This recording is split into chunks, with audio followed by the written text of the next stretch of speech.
Chapter 955. What was the heavenly secret? The heavenly Tao was a river, sometimes clear and sometimes muddy. All living beings were the fish, shrimps, and crabs struggling in the river. Occasionally, a few of them could jump out of the river and look around were cultivators of the realm of Tao reasoning. Those who could lie on the rocks in the river and look around safely, but would be knocked back into the river from time to time, were almighty experts of the realm of Tao breaking. Only cultivators of the realm of Tao fusing could glide on the water like water spiders and leap into the sky from time to peep around.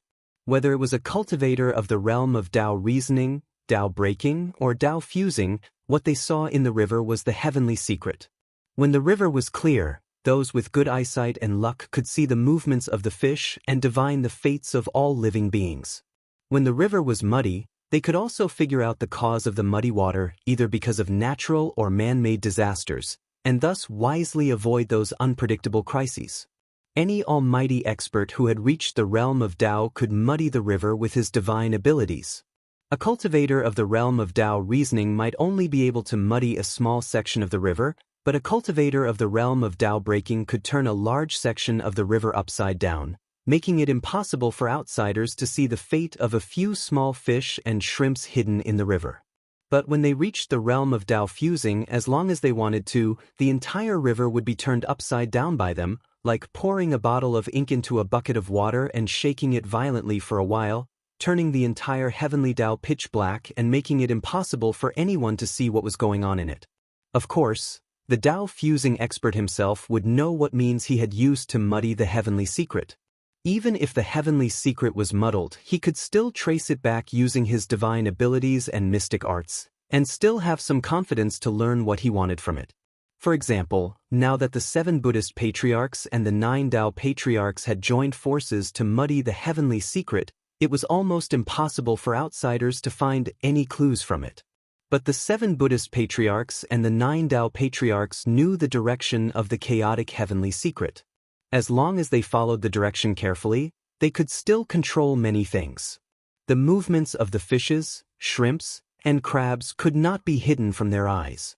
Just as Wu Qi wanted to kill the emperor of Nuyu, as an important pawn of the celestial court and a tool to divide the emperor aura of the human race, the emperor's existence would be targeted by at least multiple Tao fusing experts. After all, the emperor of Nuyu wanted to divide the emperor aura of the human race. If he was killed by Emperor Haozuan, the emperor aura would belong to Yu, and all the previous plans of the celestial court would be in vain. This was not a problem that could be solved by placing a few more experts around the emperor. Since the celestial court was using the emperor as a chess piece, they had to be careful that other brilliant players might destroy it. Therefore, there must be some almighty experts of the realm of Tao fusing watching his every move through the heavenly secret. Even if someone wanted to kill him, it might attract their attention. Wu Qi had made up his mind to kill the emperor of Nuyu. He could hide this wisp of killing intent in himself so that it would not involve the heavenly secret, which was now in a mess, and the 7 Buddhist patriarchs and the 9 Tao patriarchs would discover his plan. But if Wu Qi wanted to kill the emperor of Nuyu, even though Wu Qi could hide himself well in the heavenly Tao, and even the heavenly tribulation could not find Wu Qi's true form. However, it was like an invisible person killing someone. Even if you were invisible and no one could find you, the moment you killed someone, the person being killed would be under the watchful eyes of everyone. When you killed someone, your existence would be discovered. For those terrible experts of the realm of Tao fusing, as long as you revealed the slightest clue, they would immediately track your true form through the vast heavenly Tao, and then launch the most terrible revenge. In fact, the moment Wu Qi approached the emperor of Nuyu and attacked, the heavenly Tao would sense it, and the emperor would emit a strange aura that would attract the attention of those almighty experts. As long as there was the slightest warning sign, Wu Qi would not be able to kill the emperor of Nuyu. Therefore, he had to find someone who could confuse the heavenly secret and muddle the great river of heavenly Tao, so that no one could get any useful information from it. Great Horns widened his eyes and listened carefully to Wu Qi's plan. With the restrictive barrier protecting them, even Great Horn's disciples could not know what they were discussing. As Wu Qi spoke, Great Horns kept nodding his head. The flames on his horns soared more than 1,000 feet into the sky excitedly, and the roaring of the flames sounded very cheerful. After hearing Wu Qi's words, Great Horns slapped Wu Qi on the shoulder and said, "It's settled. I knew something was wrong during this period of time. Is this the root of the relationship? Why are they the only ones who can confuse the heavenly secret? We can also meddle in this matter. It's only fair that no one can see or predict what is going on, isn't it?" He smacked himself on the head a few times and began to grumble. No wonder he had been feeling a little confused lately, and there were many things he could not calculate clearly. Occasionally he would notice that someone was peeking at him, but when he looked carefully he could not find out who the person was. Wu Qi nodded to himself. This was the consequence of the heavenly secret being obscured by someone. When an outsider had the upper hand, it would be difficult for one to calculate any plan. On the other hand, one's every move could be watched by others, and the whereabouts of all one's disciples could not be hidden from others. They could set up a premeditated plan for one's actions at any time and disintegrate all one's moves with the least effort. As early as Wu Qi's trip to Xinyuan Peak, Wu Qi had sensed that the once stable heavenly Tao was beginning to be disturbed by someone, and in the last 2 years, the feeling had become more and more obvious. Every time he meditated, he could clearly sense the violent vibration of the heavenly Tao, which made him feel sticky all over as if he was shrouded in a layer of mist. It was very uncomfortable. Wu Qi's cultivation base was only in the realm of Tao breaking. In other words, he was still passively struggling with the heavenly Tao. It was true that he was invisible in the heavenly Tao, but his true form was still in the great river. It was like a fish in the water. When someone deliberately stirred the river into a whirlpool, the fish would be the first to know. On the other hand, people like Great Horns who had already left the river would be slower to react. After a round of complaints, Great Horns tore open the void in front of him and cried out, "Hey, hey! Are you all awake? Listen to me. Those bald donkeys and ox noses are not very kind. Sink your mind into the heavenly Tao and sense it. These guys have made their move before us." A dozen voices came out of the hole Great Horns had torn open, and everyone was shocked. What's going on? Yao Ling was complaining. How could they have completely muddled the heavenly Tao in advance? Well, Wu Divinity, you are the quickest among us. Why didn't you warn us about this? Hey, we've suffered a great loss. Wu Divinity's gloomy voice rang out. Who among us has ever deceived the heavenly Tao for so many years? No one answered. Great Horns shook his head and grinned at Wu Qi. Then he said loudly, "Ugh, cut the crap. We've all been muddle-headed for so many years, and none of us has ever played with these things. Well, only those bald donkeys and ox noses like to play with things like deceiving the heavenly Tao.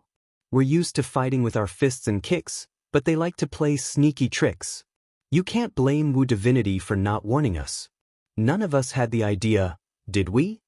Almost in unison, the 18 saints smacked their lips and cursed the non-existent ancestors of the 7 Buddhist patriarchs and the 9 Tao patriarchs at the same time. Wu Qi just shook his head.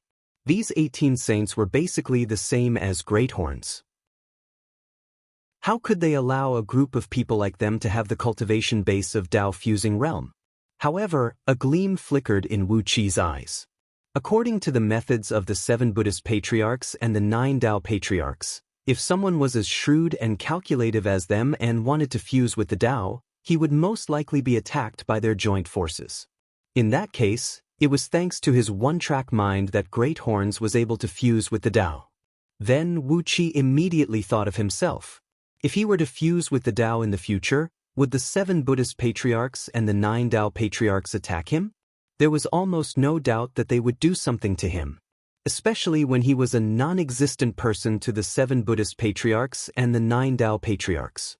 If a non-existent person suddenly fused with the Tao, it would be strange if they did not react violently. He had to prepare for a rainy day and find the safest way to protect himself. Perhaps he would have to have a good talk with these 18 saints. Wu Divinity's gloomy voice rang out, "Great Horns, cut the crap. With your temperament, you would never think of this. Who is the expert who gave you the instruction?" Wu Qi rose to his feet slowly and bowed toward the void. "Fellow Taoists, I, Yuan Ling, offer greetings." A series of exclamations rang out, and Lord Changmu's was the most ear-piercing. "Are you Yuan Ling the old monster? Weren't you killed a long time ago? So you are still alive? Your cultivation base is not bad." A dozen divine senses poked out of the holes and scanned Wu Qi from top to bottom. Wu Qi retracted all the mystic arts in the scroll of stealing and let them examine him as they pleased. He could tell from the aura in their divine senses that these 18 saints did not mean him any harm. Wu Divinity's loud laughter rang out, "Wonderful! Yuan Ling the old monster, it's great that you are still alive. With your ability, if we can hold off the 7 Buddhist patriarchs and the 9 Tao patriarchs, it shouldn't be a problem for you to bully their disciples, right?" Wu Qi smiled, cupped his fist, and said, "I'm going to bully them, so I'll have to trouble you to completely muddle the heaven secret. Since we're going to muddle the heaven secret, no one should be able to benefit from it. They can't be the only ones taking advantage of us every time, can they?" As the laughter echoed out, 18 bizarre waves of Dharma surged out from different parts of Pangu world and quickly merged into the vast and invisible heavenly Tao. Sitting in Empress Was Palace, the Wahuang clan was taken aback and then suddenly burst out laughing. The 7 Buddhist patriarchs sitting in front of Empress Was Palace opened their eyes in shock at the same time and cursed angrily in a low voice. Amidst a vast ocean of white clouds, 9 Daozu were sitting in a circle. In the middle of them was a sphere of golden light that was expanding and contracting as they breathed. Vaguely, tens of thousands of blurry figures could be seen drifting in the golden light. The heavenly Tao was thrown into chaos.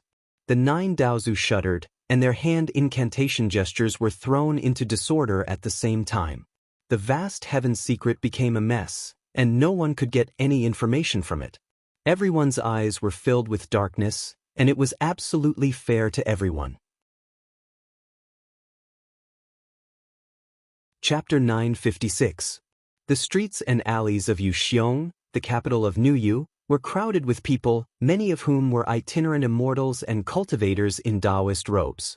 It was impossible to see any immortals or cultivators in Liangzhu, but in this city, some immortals had even been recruited into the army and various government offices. It was said that dozens of immortal sects with gold immortals had joined the army, and those gold immortals had become important ministers in Nuyu's imperial court. Naturally, their disciples were superior in the city, and no one dared to provoke them. Clad in a Taoist robe of water and fire, with a tortoise-shell sword on his back and a Rui scepter forged of purple gold and inlaid with 7 treasures in his collar, Wu Qi swaggered into the city without being questioned. The soldiers who were stationed at the city gate turned a blind eye to Wu Qi, and even the officer of the city gate gave Wu Qi a bright smile with a hint of fear. Wu Qi felt sick of the flattery from the officer. In the past, such a thing would never happen in Diu. Even if you were a high-ranking official of a province, if you entered or left the city through the gate officer in charge of guarding the city would not give you extra care because of your official position. Instead, he would ask you to stop and be inspected. They were old-fashioned, but they were simple and honest, and never had such a flattering, even somewhat obscene, smile on their faces. The streets of Yuxiong were bustling with men and women, and there were even men and women openly flirting on the street.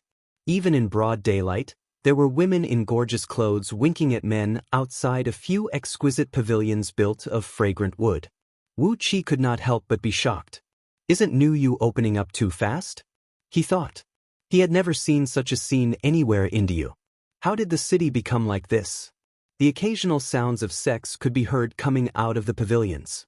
When Wu Qi's divine sense enveloped the pavilions, he found that there were guests having sex with the women in broad daylight.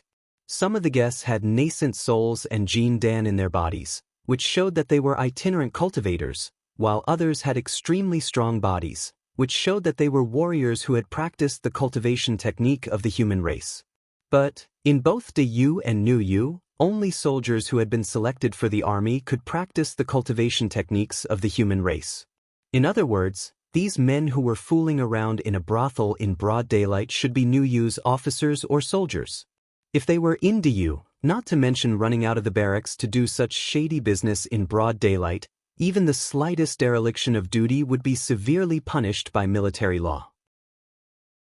But in these brothels alone, there were more than 200 Nuyu generals and soldiers, several of whom had the cultivation base above the second Panga heaven. Clearly, they were the generals of Nuyu's army. Wu Qi could not help but roll his eyes. Nuyu. Nuyu is indeed a new trend in Diyu. How could such a thing happen in Diyu? As he walked along the street, he suddenly heard a commotion in front of him. A gray-haired old man was kicked into the air, and when he fell to the ground, his body was broken into 7 or 8 pieces. Suddenly, the shrill cry of a girl rang out. Wu Qi hurried over and saw a young man in a gorgeous robe, laughing and kissing a beautiful girl who was only 13 or 14 years old in his arms. A group of Nuyu soldiers in leather armor surrounded the young man, laughing and drawing their blades to threaten the passers-by nearby, telling them not to come close and meddle in their business. Wu Qi was deeply shocked once again. It had only been a few years since Nuyu split from Diyu, but the Emperor of Nuyu had been able to corrupt the atmosphere to such an extent. The Emperor of Nuyu was really something to be proud of. Perhaps it was not only the Emperor of Nuyu's problem, but those immortal sects who had submitted to him had also made a great contribution. They had completely corrupted the upper echelons of the human race, and then gradually corrupted the whole human race, just like the humans in outer heavenly realms and the mortal worlds. When the human race was no longer human, when they lost confidence in themselves and all hope, they would naturally worship those sacred immortals and Buddhas, and the whole human race would fall completely under the control of Tao League and Buddhist League. With a ripping sound, the young man tore the girl's coarse cloth to shreds. Her fair legs were still stained with mud, and chunks of lotus roots were rolling all over the ground beside her. Clearly, she and the gray-haired old man had come to Yuxiong City to sell lotus roots, but they had encountered such an unexpected disaster. Her clothes were torn, and her fair body was exposed in front of everyone. She threw her head back and screamed, then spat out an arrow of blood from her mouth. She had committed suicide by biting her tongue. She was so fast that even Wu Qi had no time to react. A wisp of her soul had already drifted up into the air and disappeared without a trace in the blink of an eye. The corner of Wu Qi's eyes twitched with anger. He snorted coldly and flicked his finger, casting a small restrictive spell around the young man and the soldiers who had helped the wicked. Then, Wu Qi moved quickly, darting through the crowd like a fish, and left the street in the blink of an eye. With a rumble, a red flame rose into the sky. The young man and the soldiers were enveloped by the sudden red flame, burning them and making them writhe on the ground. There was something strange about the flame, for it only burned the young man and his subordinates, and even burned their fat. However, when someone accidentally touched the flame, it seemed to be an illusion and did not hurt him at all. Under the watchful eyes of the crowd, the young man was burned to a pile of ashes. Standing in the distance, Wu Qi looked up into the sky and saw the souls of the young man and the dozens of soldiers around him fly up into the sky, disappearing in the blink of an eye.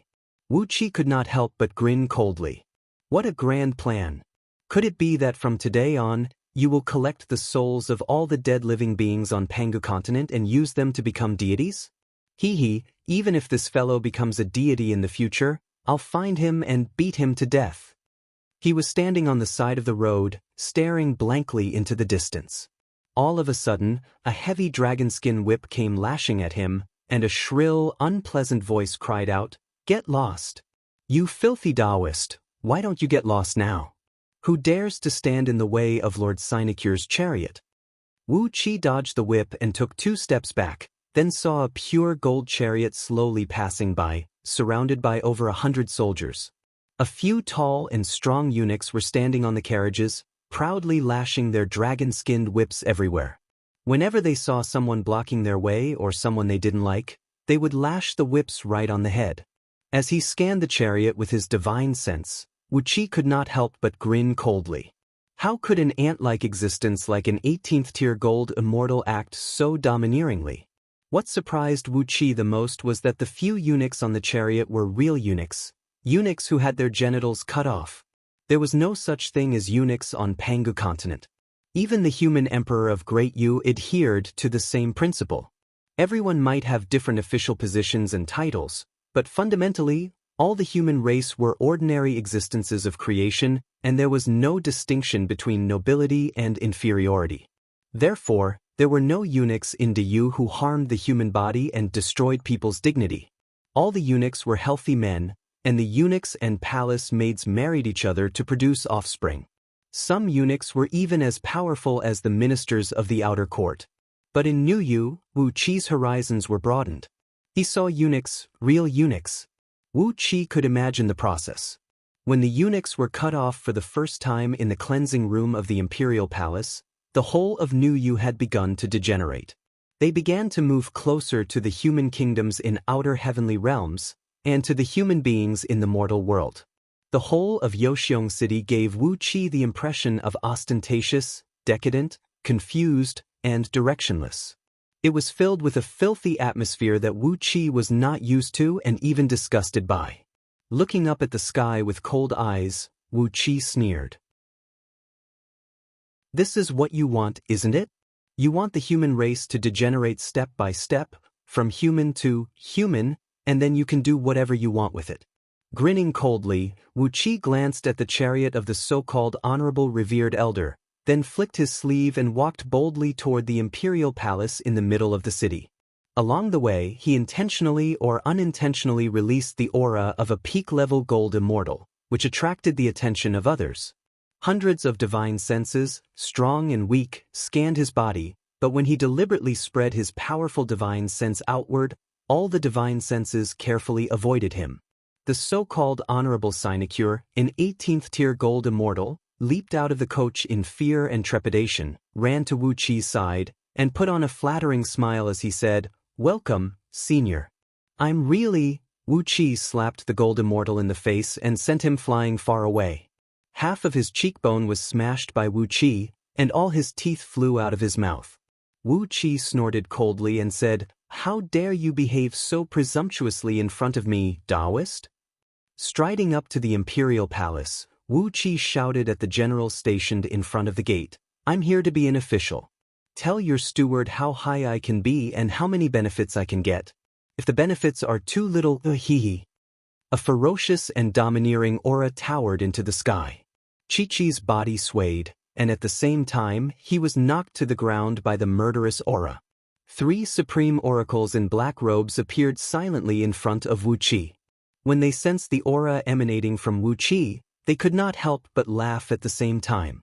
They bowed slightly to Wu Qi, and one of them said with a chuckle, "Fellow Taoist, with your cultivation base, I'm sure there will be a good position for you in Niuyu. Please come in. Everything can be discussed.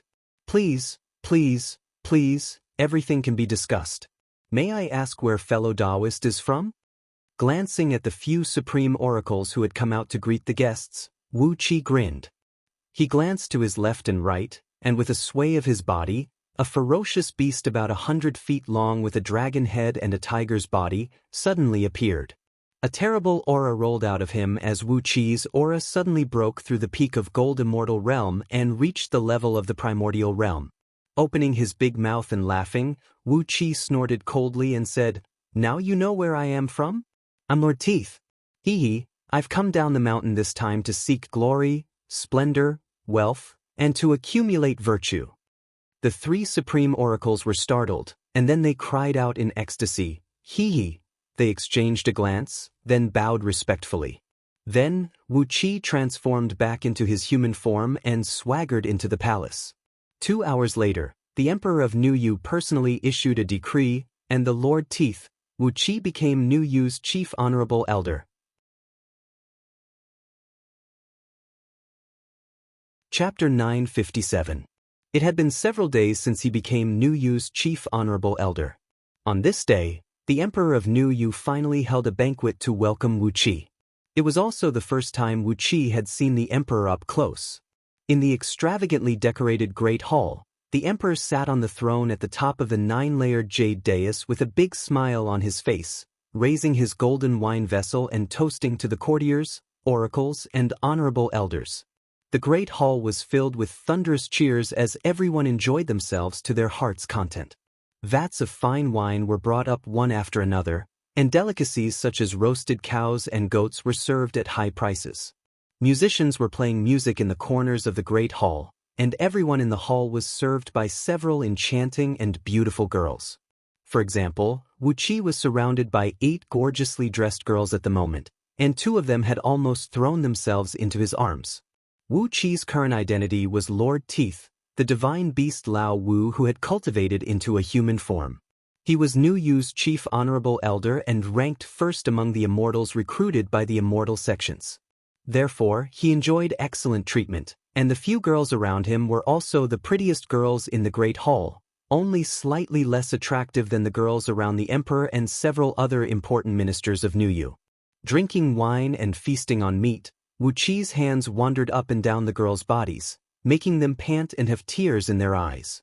After spending so many years in Dark Een Celestial Tower with 90,000 concubines, Wu Qi had a thorough understanding of a girl's body. His fingers were always skimming the edges of the girls' most sensitive areas, giving them a feeling of being tickled through their boots. The uncomfortable feeling of an itch that went deep into their bones but could never be relieved made them pant and moan, completely forgetting where they were. Out of the corner of his eye, Wu Qi glanced at the emperor, who was sitting on the dais, while the emperor, who kept toasting with a wine vessel, was also studying Wu Qi. The emperor of Nu Yu was in a good mood. His father, Emperor Haozuan, was attacking Nu Yu with the Great Yu army. However, Nu Yu's overall strength was equal to that of Yu, and with the help of countless extraordinary people who had come to his side, such as the many honorable elders in the imperial palace, they had inflicted great casualties on Yu's soldiers. At the moment, the war between Yu and Nu Yu was at a stalemate, and the front lines were in a stalemate. It was easy for Yu to complete the task given to the emperor by the Buddhist League. Over the past few days, Wu Qi, who claimed to be Lord Teeth, had come to join them. After the overt and covert tests of Nu Yu's supreme oracles and gold immortal honorable elders, Wu Qi found that Lord Teeth's true form was indeed a Yayu. In these overt and covert tests, Tao Lord Teeth had also shown his overwhelming and terrible strength, so much so that even Nu Yu's supreme oracle was easily suppressed by his special divine ability. It was a great thing to have another strong helper. The emperor narrowed his eyes and smiled complacently. Looking at Wu Qi, who had provoked a few girls, he raised his wine vessel high and said, "Ladies and gentlemen, let's congratulate Immortal Teeth. From today on we are all family." Laughing and joking, Wu Qi grabbed a teenage girl and poured a bottle of wine into her mouth, then brought his mouth close to hers and drank every single drop of the wine. The countless civil and military officials and revered immortals in the great hall laughed in unison, while the fiend immortals danced and yelled. The atmosphere was extremely foul, and the atmosphere was extremely foul.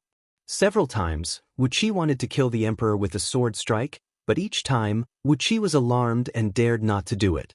After observing the emperor for a long time, he noticed that there was a fist-sized golden lotus hanging on his waist. Wu Qi reckoned that the golden lotus flower with only 6 petals was actually a clone created from some strange magical treasure using a mighty divine ability.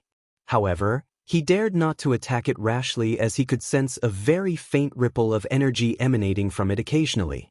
The main body of this lotus was definitely a top-notch Grand Mist Supreme treasure. Moreover, it had been refined by an almighty being's blood, soul, and magic power for countless years. Even if it was just a small clone, its power was not to be underestimated. If Wu Qi could not kill the emperor with a single strike, he would never have another chance. As an important pawn of Tao League and Buddhist League, a tool used to divide Yu's fortune, if the emperor was assassinated, Tao League and Buddhist League would surely protect him. Perhaps, the few old fogies would even send their clones to protect him. If that happened, how could Wu Qi have a chance to kill him? He had to succeed with a single strike, and then try his best to kill all the princes and other members of the imperial clan who had betrayed Yu with the emperor. It would be best if he could kill all the members of Yu's imperial clan in Nu Yu, so that it would be impossible for Tao League and Buddhist League to set up another emperor. Without the bloodline of the human emperor, even if he made someone else the emperor of Nu Yu, his fortune would still be weakened. After thinking for a long time, Wu Qi laughed unrestrainedly. In front of so many people, he ripped off the clothes of the girl next to him. The girl screamed and laughed as she threw herself into Wu Qi's arms, her hair disheveled, her legs wrapped around Wu Qi's waist, and her firm white flesh rubbed against Wu Qi's face. Laughing strangely, Wu Qi wantonly enjoyed the girl's tenderness. Sitting on the throne, the emperor also laughed. He whispered to a black-robed Taoist sitting next to him, "Please don't blame me, Reverend. A divine beast like Lao Ai is the most ferocious and ruthless, and he acts only on instinct. Although he is a little licentious, he didn't mean to be disrespectful to you." "It doesn't matter," said the Taoist lightly. "Your Majesty, you don't have to worry about me. This Lord Teeth is a straightforward man, and it seems that he is fated with Buddhist League. Your Majesty should know that we have lost 18 delightful Buddhas recently. If this Lord Teeth is willing to abandon the Tao and join the Buddhist League, he is a great candidate." The emperor blinked and said with a smile, "You're right, Reverend. This Lord Teeth does have the demeanor of a delightful Buddha." The Taoist laughed strangely, and the emperor also laughed heartily. Wu Qi, who was holding a few almost naked girls in his arms and groping them, also burst out laughing when he heard what the Taoist said. "You want me to be a delightful Buddha? This is a good deal. Maybe I should send a clone to Buddhist League? Just relying on Tao Wu alone, that guy might not be able to get any useful information." The banquet did not end until dawn broke in the east. Drunk, Wu Qi staggered back to the temple of revered elders on the west side of the palace with the help of a few girls. Then he lay down and began to snore deafeningly. His body gradually swelled up and returned to his true form as Lao Ai. Carefully, a few girls brought warm water and white cloths to clean the hair and nails of this giant Swanni, making him look clean from head to toe. The temple of revered elders on the west side of the palace was a huge group of palaces, hundreds of large and small pavilions clustered together. Between the palaces were all kinds of exotic flowers and plants, and the scenery was extremely beautiful. The palace occupied by Wu Qi was called Palace of Carefree, the largest and most magnificent among the temple of revered elders. Just next to it was the inner palace, where the emperor usually lived. Lying on the bed, Wu Qi used one of his clones to transform into Lao Ai's true form and continue to sleep soundly. Meanwhile, his true form had transformed into a wisp of invisible energy and burrowed into the ground, bypassing countless restrictive spells and formations along the way, heading straight for the inner palace. All the defensive spells and formations in Nuyu's palace were aimed at enemies invading from outside, while the ones inside, from the temple of revered elders to the inner palace, were less than 1% of those on the outside. All the defensive spells and formations on the palace walls were deadly formations with amazing power, while more than 90% of those on the inside were early warning formations with very little power. After all, with the layer upon layer of protective spirit arrays on the periphery, no one would arrange too many spirit array restrictions in their own residences. Moreover, none of the defensive spells in the palace were separated from the system of Dayu's Directorate of Celestials and the Secret Palace. So, Wu Qi easily broke through them and sneaked outside the emperor's bedchamber. When the banquet was over, the eastern sky was just beginning to brighten. By right, the emperor should be ready to take care of the court and state affairs at this moment. But, hiding outside the bedchamber's window, all Wu Qi heard was the moaning of a woman and the emperor's heavy panting like a horse that had run hundreds of miles with a heavy load. Wu Qi was shocked. He glanced up at the sky and saw that it was already bright outside. This emperor of Nuyu really has a bit of an arrogant demeanor. After pondering for a moment, Wu Qi circled around the bedchamber and then entered it. Transforming into a wisp of ordinary flame, he hid in the light of a candle on a golden candlestick in a corner of the bedchamber. Glancing around curiously, Wu Qi could not help but shake his head. It was not easy to kill the emperor of Nuyu. The golden lotus flower had been thrown to the ground along with the emperor's belt, but on his bed, 8 apsaras of the Buddhist League were fighting with him with astonishing cultivation bases and strange fragrances emanating from their bodies. Their long hair fluttered in the wind, their bodies exuded a strange fragrance, and petals swirled around them all the time. Their bodies were so graceful that they seemed boneless, and their voices sounded like the cries of immortal birds. These were the characteristics of the Apsaras of the Buddhist League. Not only were their cultivation bases weak, but they were also very intelligent. Anyone who approached them with the slightest malice would alert them instinctively. Moreover, these Apsaras were born by attaching themselves to the natal Buddhist treasures of some almighty expert of the Buddhist League. Unless the almighty expert was killed, his Buddhist kingdom and all his Buddhist treasures were destroyed, these Apsaras would be unkillable. Even supreme existences of the Tao-fusing realm would have a headache if they were entangled by them. The 8 Apsaras happened to form a famous Buddhist formation of the Buddhist League, the 8 dragons of infinite Mahakasyapa Vajra formation with amazing defensive power. It was a pure defensive formation, and it was said that once it was formed, no one could break it. The Buddhist League would not give the Emperor of Nuyu 8 precious Apsaras for no reason, just to accompany him in bed.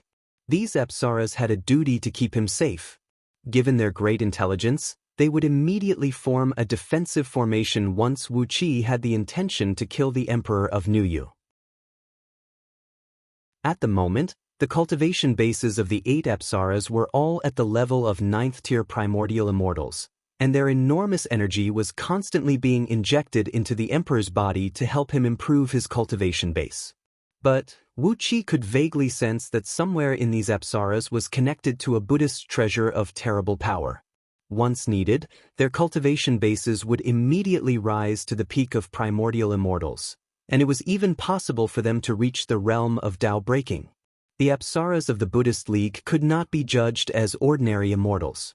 They were not even real intelligent creatures. They were simply fighting tools cultivated by the Buddhist League. Wu Qi smiled bitterly.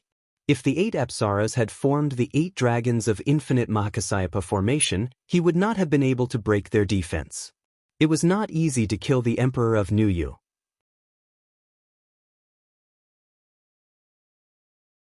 Chapter 958. Ding. A crisp ringing echoed out, and it made Wu Qi's body tremble. Subconsciously, he gave the bedchamber a glance, pondered for a brief moment, then plunged into the ground through the candlestick, carefully heading towards the direction where the ringing came from. Just outside the bedchamber, a small thatched hut had been built. The 3-foot-tall iron sill was striking, but there was no door. Inside the hut, about 10 feet in circumference, sat a black-clothed Taoist with a carp-shaped jade bell suspended in front of him. He was chanting a mantra, and tiny golden lotus flowers sprayed out of his mouth, hitting the bell and producing a crisp tinkle. Wu Qi attached himself to a withered grass in the hut and studied the Taoist carefully. He was dressed like a Taoist, but he was practicing the cultivation technique of the Buddhist League. As a result, his Buddhist energy was vast and endless. When Wu Qi looked at him with the primal Dharma eye, he saw that he was like a little sun hovering in the hut, illuminating it with a brilliant light. He was definitely one of the few almighty experts of the Buddhist League today. Although all his magic power was converged in his body, Wu Qi could feel that he was only half a step away from the realm of Tao breaking, and that he would be able to step into the realm of Tao breaking with just a little effort. Perhaps even the current Lord Buddha, Amitabha, did not have such a cultivation base. Who was this man? As he studied the Taoist carefully, Wu Qi was shocked to find that he did not have an Adam's apple on his neck. His neck was slender, his skin delicate, and there was a faint fragrance wafting out of his body. He was a female cultivator. Wu Qi pondered for a moment. He looked carefully at the Taoist for a while, then glanced at the bedchamber, and nodded as if he had understood something. He was afraid that the 8 Apsaras were the work of this Taoist. He had condensed his divine will into the bodies of the Apsaras and had intercourse with the Emperor day and night. His body was pure and unstained, but his heart was struggling in the boundless mortal world, like walking on a tightrope on a cliff, struggling to transcend the realm of death. Like a fledgling in an eggshell, once he broke free from the mortal world, he would immediately reap the fruits of his labor. The black-clad Taoist was not only protecting the Emperor of Nuyu, but also tempering his Buddhist nature with the Emperor in order to break through the realm of Tao breaking. In that case, the treasures entrusted by the 8 holy maidens were also in the hands of the black-robed Taoist? Wu Qi looked up and down at the black-clothed Taoist, scanning him for a long time. Finally, his eyes focused on the carp-shaped jade bell floating in front of the Taoist.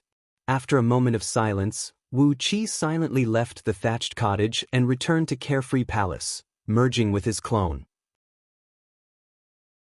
At the moment when Wu Qi left, the black-clothed Taoist suddenly opened his eyes and glanced around suspiciously. After that, he began to calculate with his fingers, trying to figure out where the throbbing in his heart came from just now. However, Wu Qi's escape technique was profound and did not leave any traces. Now that the 18 sages had joined forces to destroy the heavenly secrets, the black-robed Taoist could not find any clues even after spending a great deal of effort. With a cold snort, the black-clothed Taoist nodded slowly and said, "It seems that the filth of the mortal world has tainted my state of mind. Well, if I can struggle and transcend it, I will succeed in the great Tao. Your Majesty, please use the 18th mystic art I taught you, and I'll help you break through the current realm."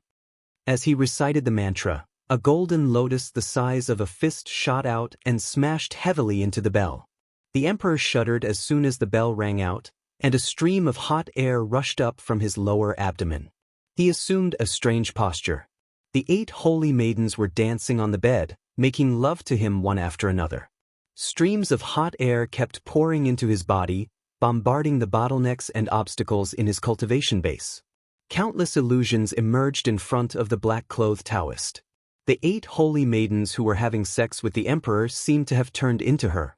Her face alternated between red and pale, and she kept reciting the mantra, fighting back all kinds of discomfort while silently extracting wisps of pure Zen power from the boundless lust and fusing them into her natal relic. All appearances are illusory. If you see all appearances but not appearances, you will see the Tathagata. The heart of the past is unattainable, the heart of the present is unattainable, and the heart of the future is unattainable. If you see me with your looks and beg me with your voice, you are walking the evil path, and you cannot see the Tathagata. All Dharma is like a dream, an illusion, a bubble, and a shadow, like dew or lightning. This is how you should view it. The scripture slowly drifted down from the top of the emperor's head into the vital acupoints all over his body, enveloping him in a vast sheet of golden light. In the next few days, Wu Qi was very busy. In the name of the chief honorable elder of Nuyu, Wu Qi acted like a tyrant in Nuyu. Every day, he ordered the officials of Nuyu to help him collect all kinds of herbs as if they were his grandchildren. Whenever they made a mistake, he would beat and scold them, which made the officials in charge of the affairs of the Temple of Honorable Elders miserable and afraid to get close to Carefree Palace. After a few days of hard work, Wu Qi had collected all the auxiliary herbs he needed. Then he told the officials that he was going into a secluded cultivation and hid in Carefree Palace. If outsiders tried to get close to Carefree Palace, they would immediately be counterattacked by the restrictive spells he had set up. In just a few days, some oracles, honorable elders, and officials who tried to approach Carefree Palace intentionally or unintentionally were killed or wounded, and no one dared to take a step closer to the palace anymore. During these days, Wu Qi produced the heaven-refining cauldron and carefully concocted a dose of ecstasy perfume with the innate divine tree in Yuan Ling's nether realm, the flower of yin and yang harmony as the main ingredient, and dozens of spirit herbs with acquired energy of harmony as supplementary ingredients. The effect of the medicine was not to be seen, but it was extremely potent. Years ago, when Yuan Ling created the prescription, he had secretly tried it on several chaos fiend gods. The result of the experiment was that the 7 chaos demon gods, who were originally best friends, became sworn enemies.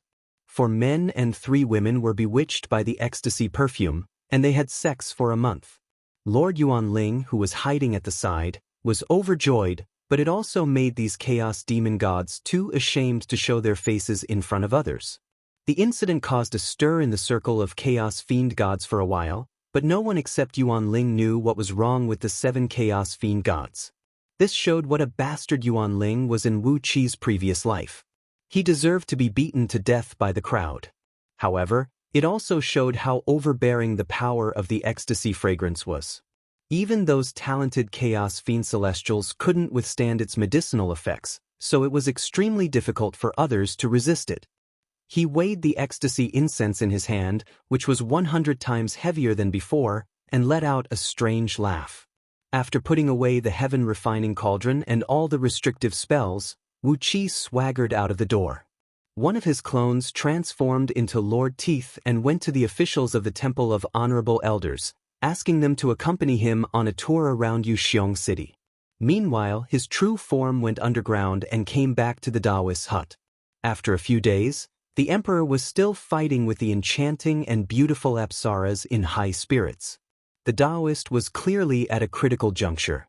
9 layers of Buddhist light were rising behind her head, gradually fusing with one another. If they could be fused into one, the power of the Buddha in her true form would be completely fused with what the 8 apsaras had obtained through the cultivation of the mortal world, and she would step into the realm of Tao breaking.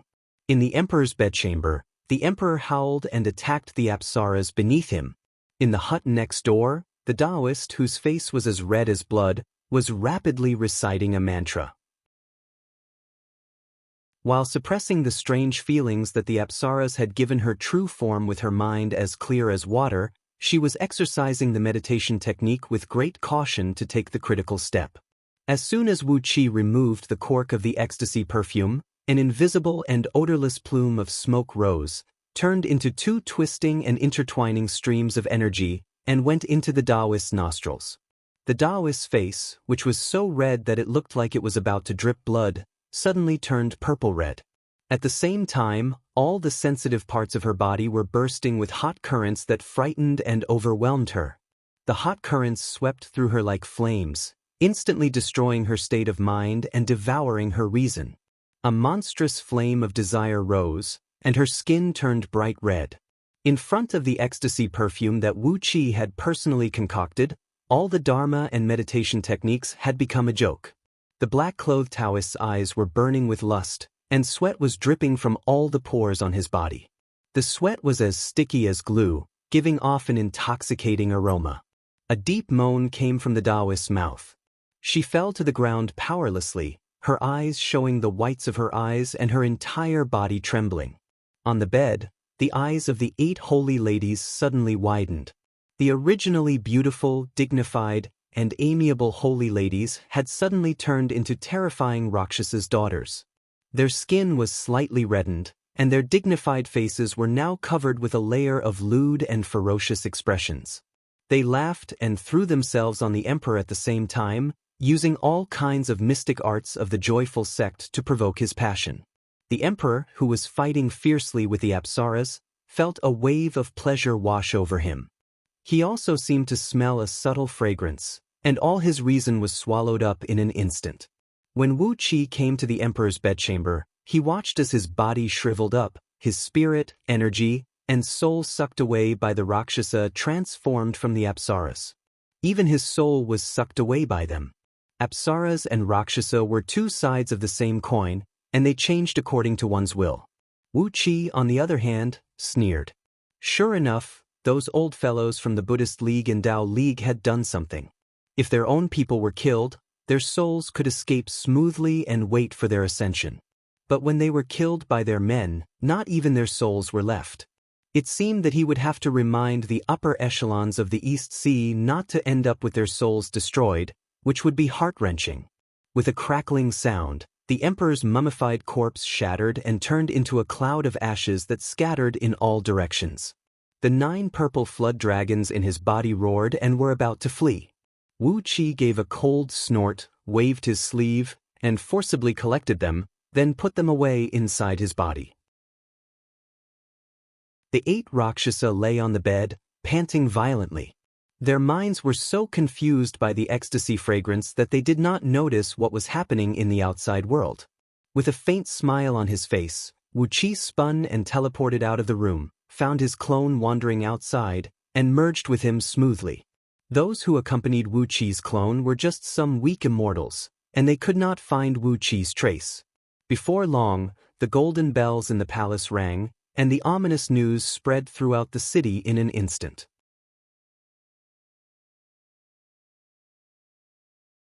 Chapter 959. A dozen eunuchs and immortals hurriedly escorted Wu Qi back to Nu Yu's palace. Then, hundreds of supreme towers appeared over the palace, completely sealing it off from inside and outside with a tremendous pressure.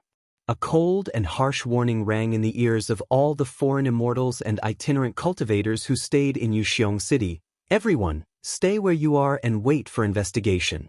Anyone who dares to move will be killed. An elder from an immortal sect who had just submitted to New Yu snorted unhappily. What's the fuss about?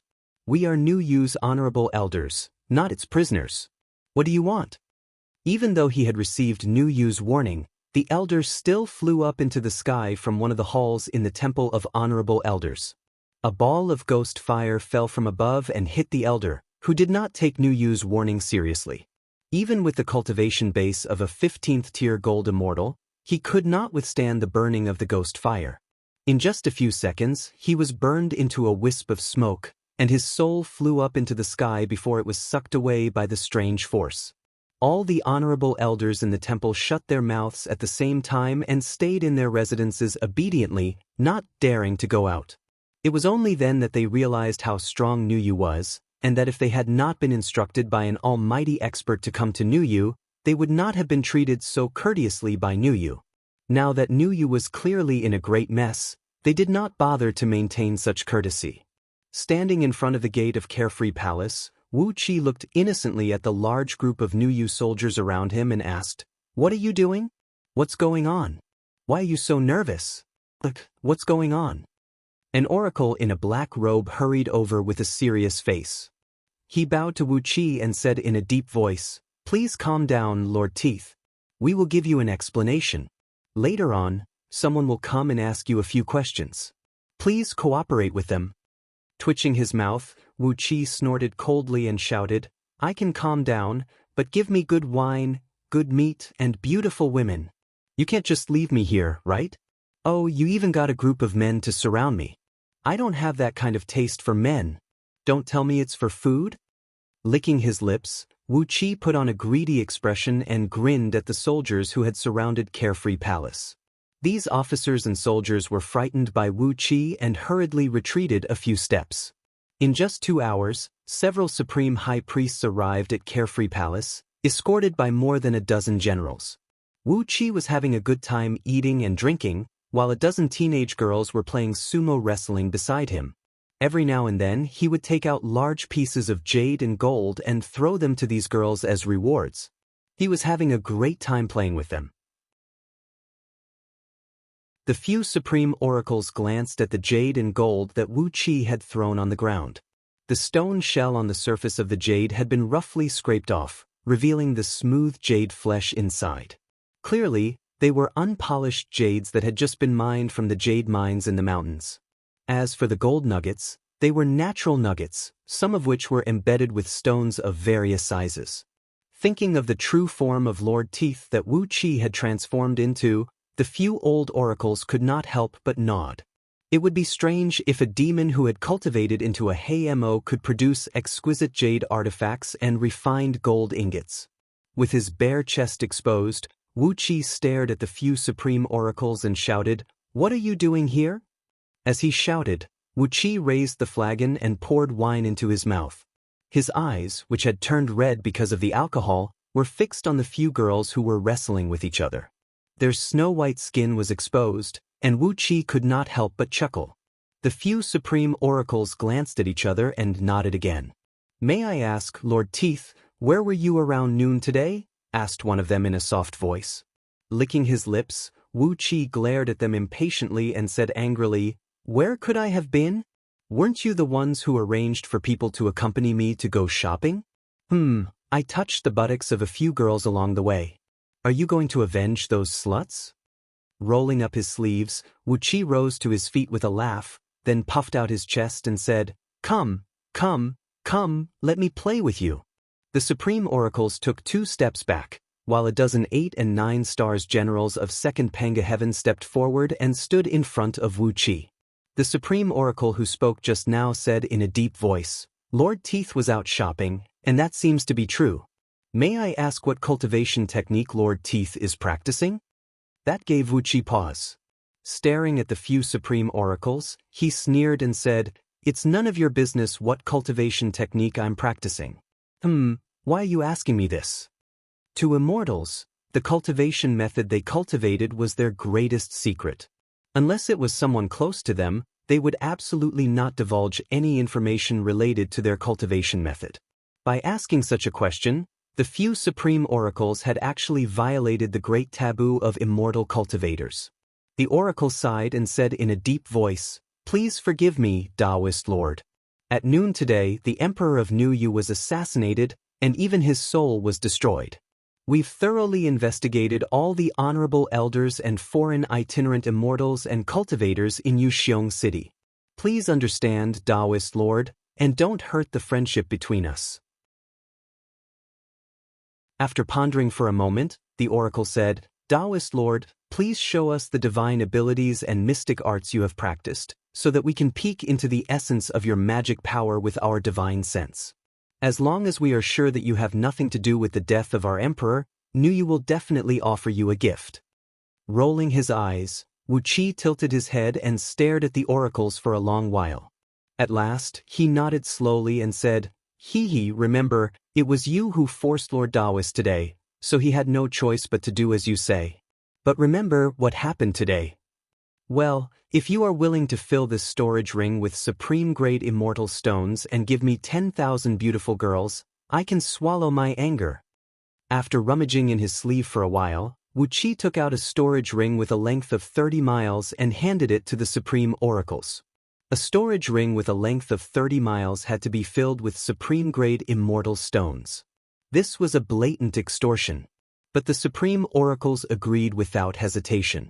They stared blankly at Wu Qi, waiting for him to reveal the secret of his cultivation technique. Clearing his throat, Wu Qi transformed into his true form of Heimo. His body was filled with a gloomy and evil inferno hell fiend energy, and the evil fiend aura made the supreme oracles frown. After sending their divine sense into Wu Qi's body and carefully searching for a quarter of an hour, they nodded with satisfaction and retracted their divine sense. At noon, after plotting against the black-clothed Taoist with the ecstasy incense, Wu Qi had deliberately left a very weak immortal energy in the emperor's bedchamber. It was so weak that only an almighty expert would notice it. At the moment, Lord Teeth was exercising the Inferno Hell Fiend scripture, and the fiend aura around him was so strong that it had nothing to do with the immortal energy of the Tao League. The officials of New Yu had been busy for 7 days and 7 nights, and more than 2,000 unlucky fellows in Yuxiong City had been thrown into prison and tortured. Just because the aura of their magic power was slightly similar to the immortal energy Wu Qi had left behind, these itinerant immortals were caught in an unjust calamity. As for whether they could come out of prison alive, Wu Qi did not care. 7 days later, all the officials and people in New Yu received an earth-shattering news. The Emperor of New Yu, who had been busy with state affairs for several days, had finally coughed up blood and died. New Yu had made his eldest son, GMO, the new emperor, and after the emperor's funeral, he would choose a good and auspicious day for him to ascend the throne. At the same time, the emperor's funeral began to be held in a big way. According to the custom of the human race in Yu, all people were buried directly in the soil after death, including the human emperor. This was based on the meaning that heaven and earth created man, and the time was right for man to return to heaven and earth. But now that New Yu was under the influence of outsiders, its officials had collected a pile of the emperor's ashes and put them into a huge, luxurious coffin. Countless civil and military officials and members of the imperial clan were mourning the emperor in the palace, and the sound of mourning music spread almost throughout the whole city.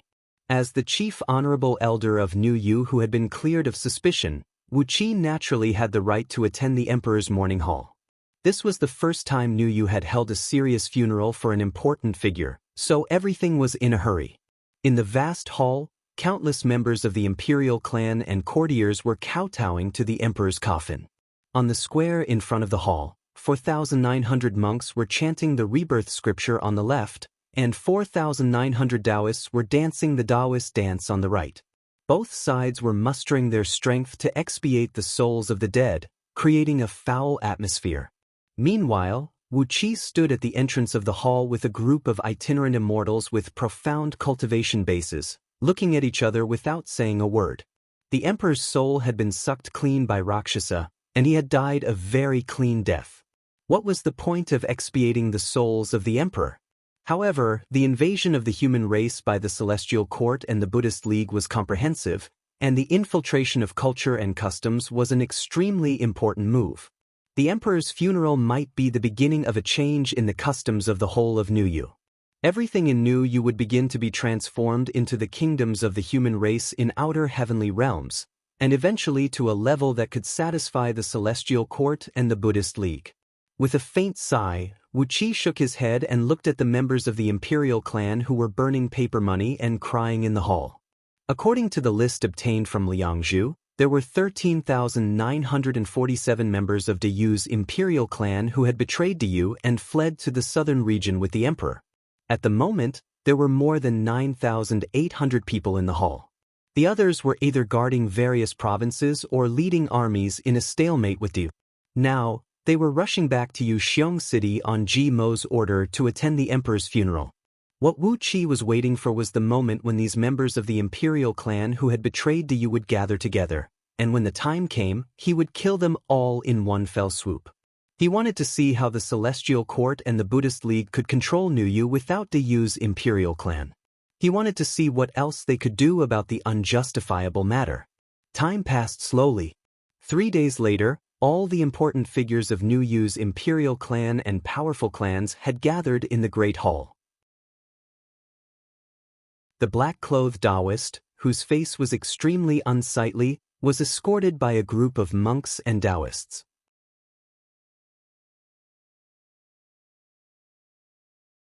Chapter 960. Wu Qi gave the black-clothed Taoist a glance and could not help but chuckle. "So, you've spent a lot of money?" The Taoist herself possessed the cultivation base of a peak-level primordial expert, and she was now followed by 36 monks and 36 Taoists, 6 of whom were primordial immortals and 6 monks with the cultivation base of Buddhas. Moreover, the 6 primordial immortals were tall and ancient in appearance, and the 6 Buddhas had strange appearances, their eyes gleaming faintly as they glanced around. Clearly, none of them were ordinary figures. Currently, the Celestial Court and Buddhist League only had about 1,000 primordial immortals, but the Taoist, whose cultivation base had reached the peak of primordial immortal realm, was not among the primordial experts of Buddhist League that everyone knew. The 12 primordial experts behind her were also unknown in the past, and even the Celestial Court and Buddhist League themselves did not know their origins. Wu Qi nodded to himself. A few days ago, when he was at Greathorns' place, he had talked a lot of nonsense to Wu Qi, one of which was about the 7 Buddhist patriarchs and the 9 Tao patriarchs recruiting disciples. In the past apocalypses of heaven and earth, immortals were either killed or wounded, but the 7 Buddhist patriarchs and the 9 Tao patriarchs would always select some of their disciples as the true elites, protecting them with their mighty divine abilities and magic power, so that they could safely survive the apocalypses. Perhaps, under their protection, only 3 to 5 disciples managed to escape from certain death during each apocalypse of heaven and earth. But, after so many apocalypses of heaven and earth, there were quite a number of primordial immortals and Buddhas who survived. Just like the revered elders who hibernated in the temple of revered elders in Dayu's secret palace, these primordial immortals and Buddhas were also the secret forces of Tao League and Buddhist League.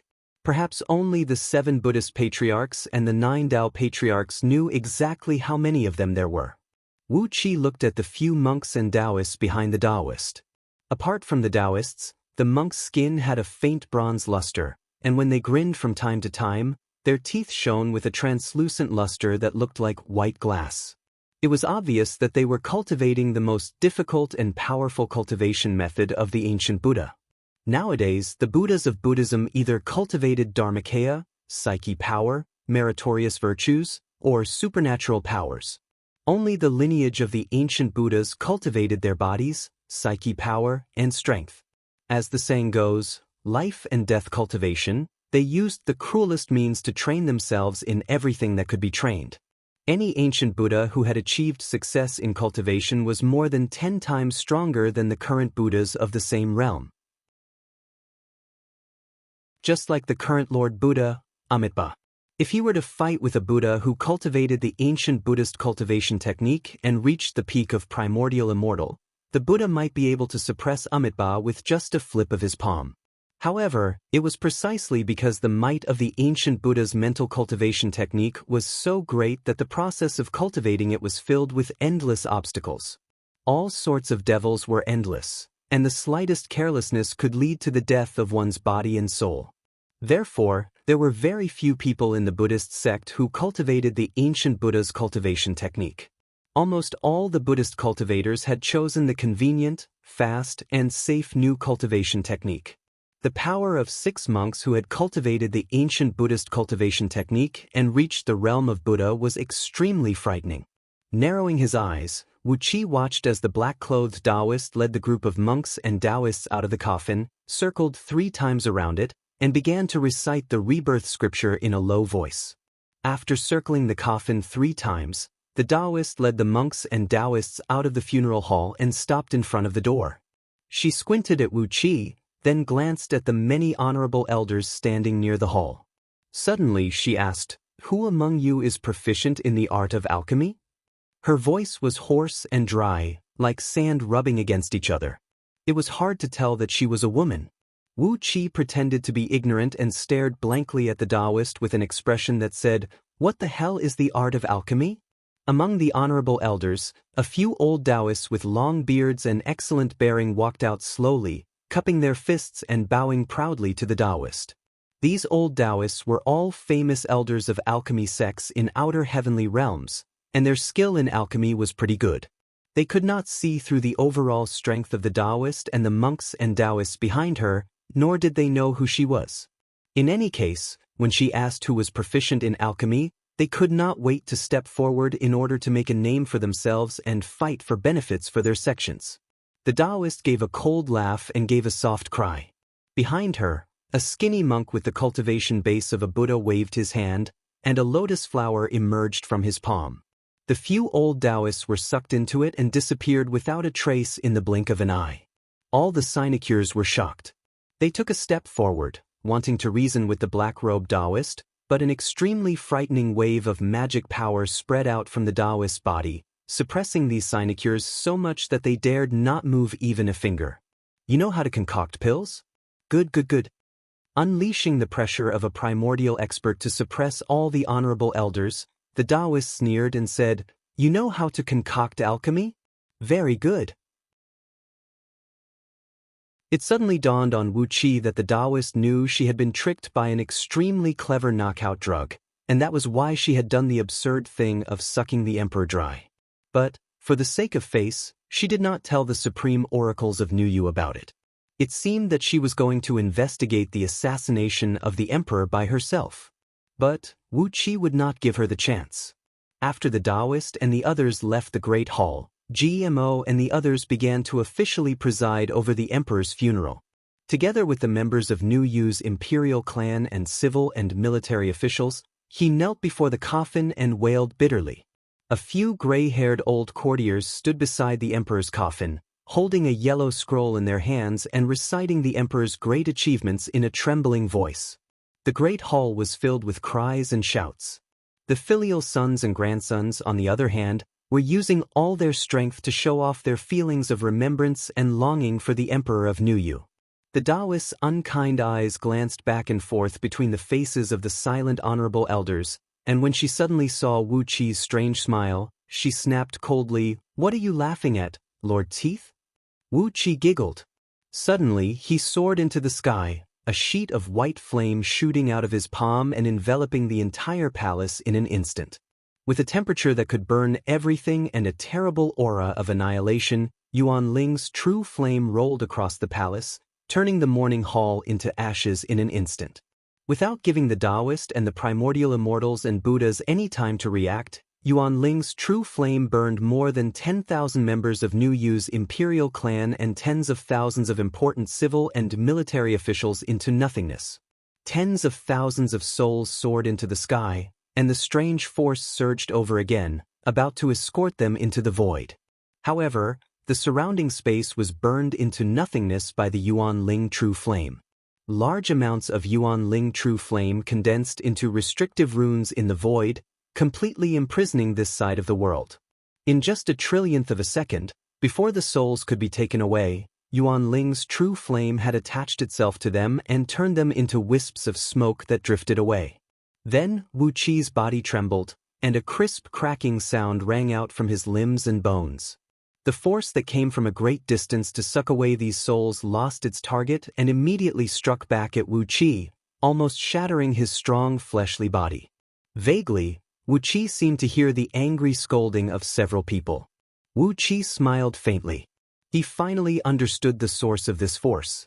The 9 Daozu had used some kind of supreme artifact of primal as their true form, and they had crafted a strange artifact similar to the investiture of the gods. Under the protection of their magic power, the artifact would immediately sense the soul of anyone who died on Pangu continent.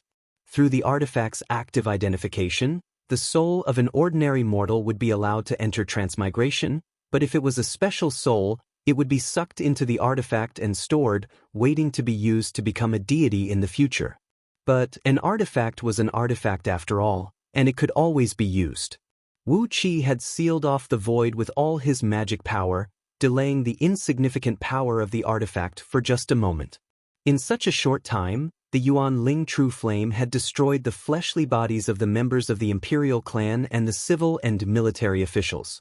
Their souls were immediately injured by the Yuan Ling true flame as soon as they flew up, turning into wisps of smoke and dispersing.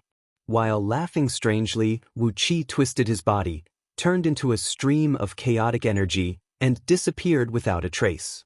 9 terrible divine senses plunged straight down from the void, but they suddenly lost all traces of Wu Qi. Unwilling to give up, they circled the city hundreds of times, then spread out and searched the entire Pangu continent in the blink of an eye. But Wu Qi's escape art was very exquisite. With his current cultivation base, it was impossible for him to fight a Dao-fusing expert head-on. But if he just hid his aura, who could find him? While he was hiding, his clone in the East Sea City was releasing a faint aura. The 9 divine senses scanned through Wu Qi's clone, not paying much attention to Wu Qi's clone. Hiding in the void, Wu Qi slowly exercised his movement technique and sped toward the East Sea. He smiled complacently. The 9 old Taoists had suffered a great loss this time, and he wondered how they were going to vent their anger. Wu Qi had killed tens of thousands of important chess pieces right under their noses, and almost all the higher-ups of New Yu were killed. Let them be angry, let them be depressed, and let's see how they are going to play this game of chess. What made him most proud was that Wu Qi had found a way to deal with the strange force. After this attempt, Wu Qi had 100% confidence that he could kill the person he wanted to kill. However, it would be a very big risk. Perhaps, if he killed the person again, he would immediately be hunted down by the 9 old Taoists. Unless it was absolutely necessary, Wu Qi would never clash head-on with that strange artifact. Coughing up mouthfuls of blood, Wu Qi gradually absorbed Pangu's sacred energy and natural energy to slowly heal his wounds. Although it was satisfying to kill the upper echelons of New Yu in one fell swoop, the counterforce of the magical artifact was simply appalling. Not only that, it contained a wisp of the essence power of the 9 old Taoists, and even a wisp of the essence power of the 7 Buddhist patriarchs. His body was nearly disintegrated by the counterforce. If it had not been for his extremely strong fleshly body and the mystic art he had used in time to neutralize 90% of the counterforce, he would have been in deep trouble today. As he repaired his body and made his way back to the East Sea, he suddenly heard a deafening roar that shook the entire Pangu continent. It was the roar of great horns. Bullshit. Why would Lao Tzu go and kill a few mortals who are not even worthy to be called ants? If it was Lao Tzu is your grandson. If it was not Lao Tzu, and you are Lao Tzu's grandson, do you dare to bet with Lao Tzu? Wu Qi burst out laughing. The 9 old Taoists were so anxious that their eyes turned red. Go and find trouble with Great Horns and the others? Well, you've got the wrong guy. Humming a little tune proudly, Wu Qi returned to the East Sea City and sat quietly in the underground spirit cave. His mind was immersed in the boundless void inside of him, where a vigorous dragon-shaped emperor energy was twisting and struggling inside Wu Qi's body.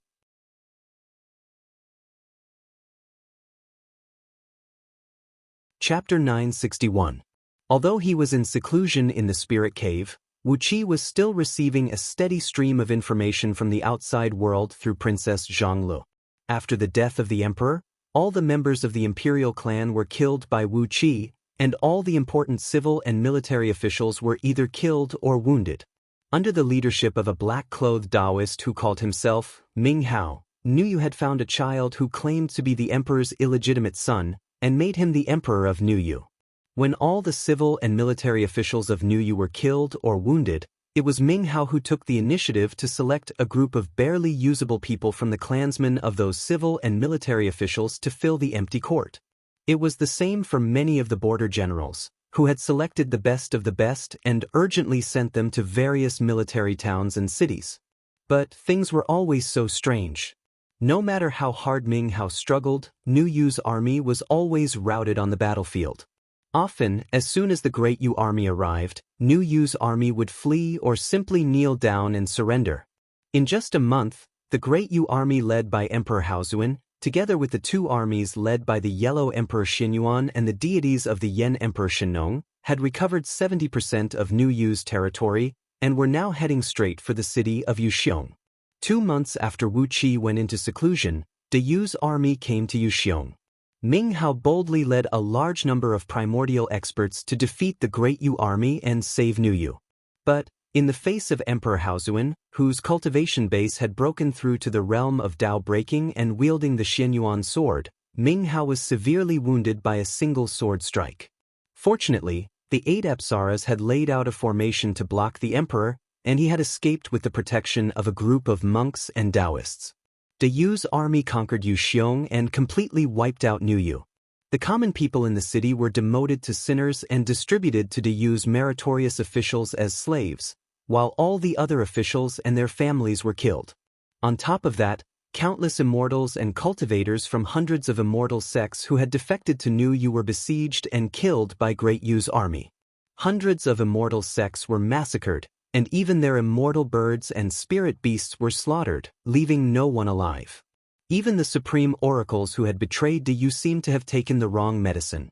Under Emperor Haozuan's offensive, they could not withstand a single blow, as if they had lost their minds and were slaughtered by De Yu's oracles like lambs.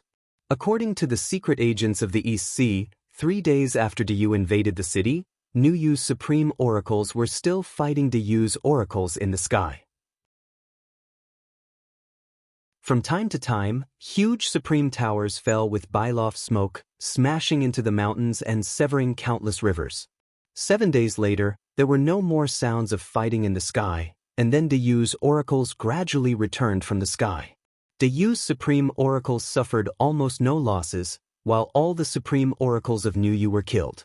Like the other clans in Nuyu, their clansmen were slaughtered by De Yu's army, and even their infants were killed by soul-destroying curses. After the battle, De Yu's reputation soared.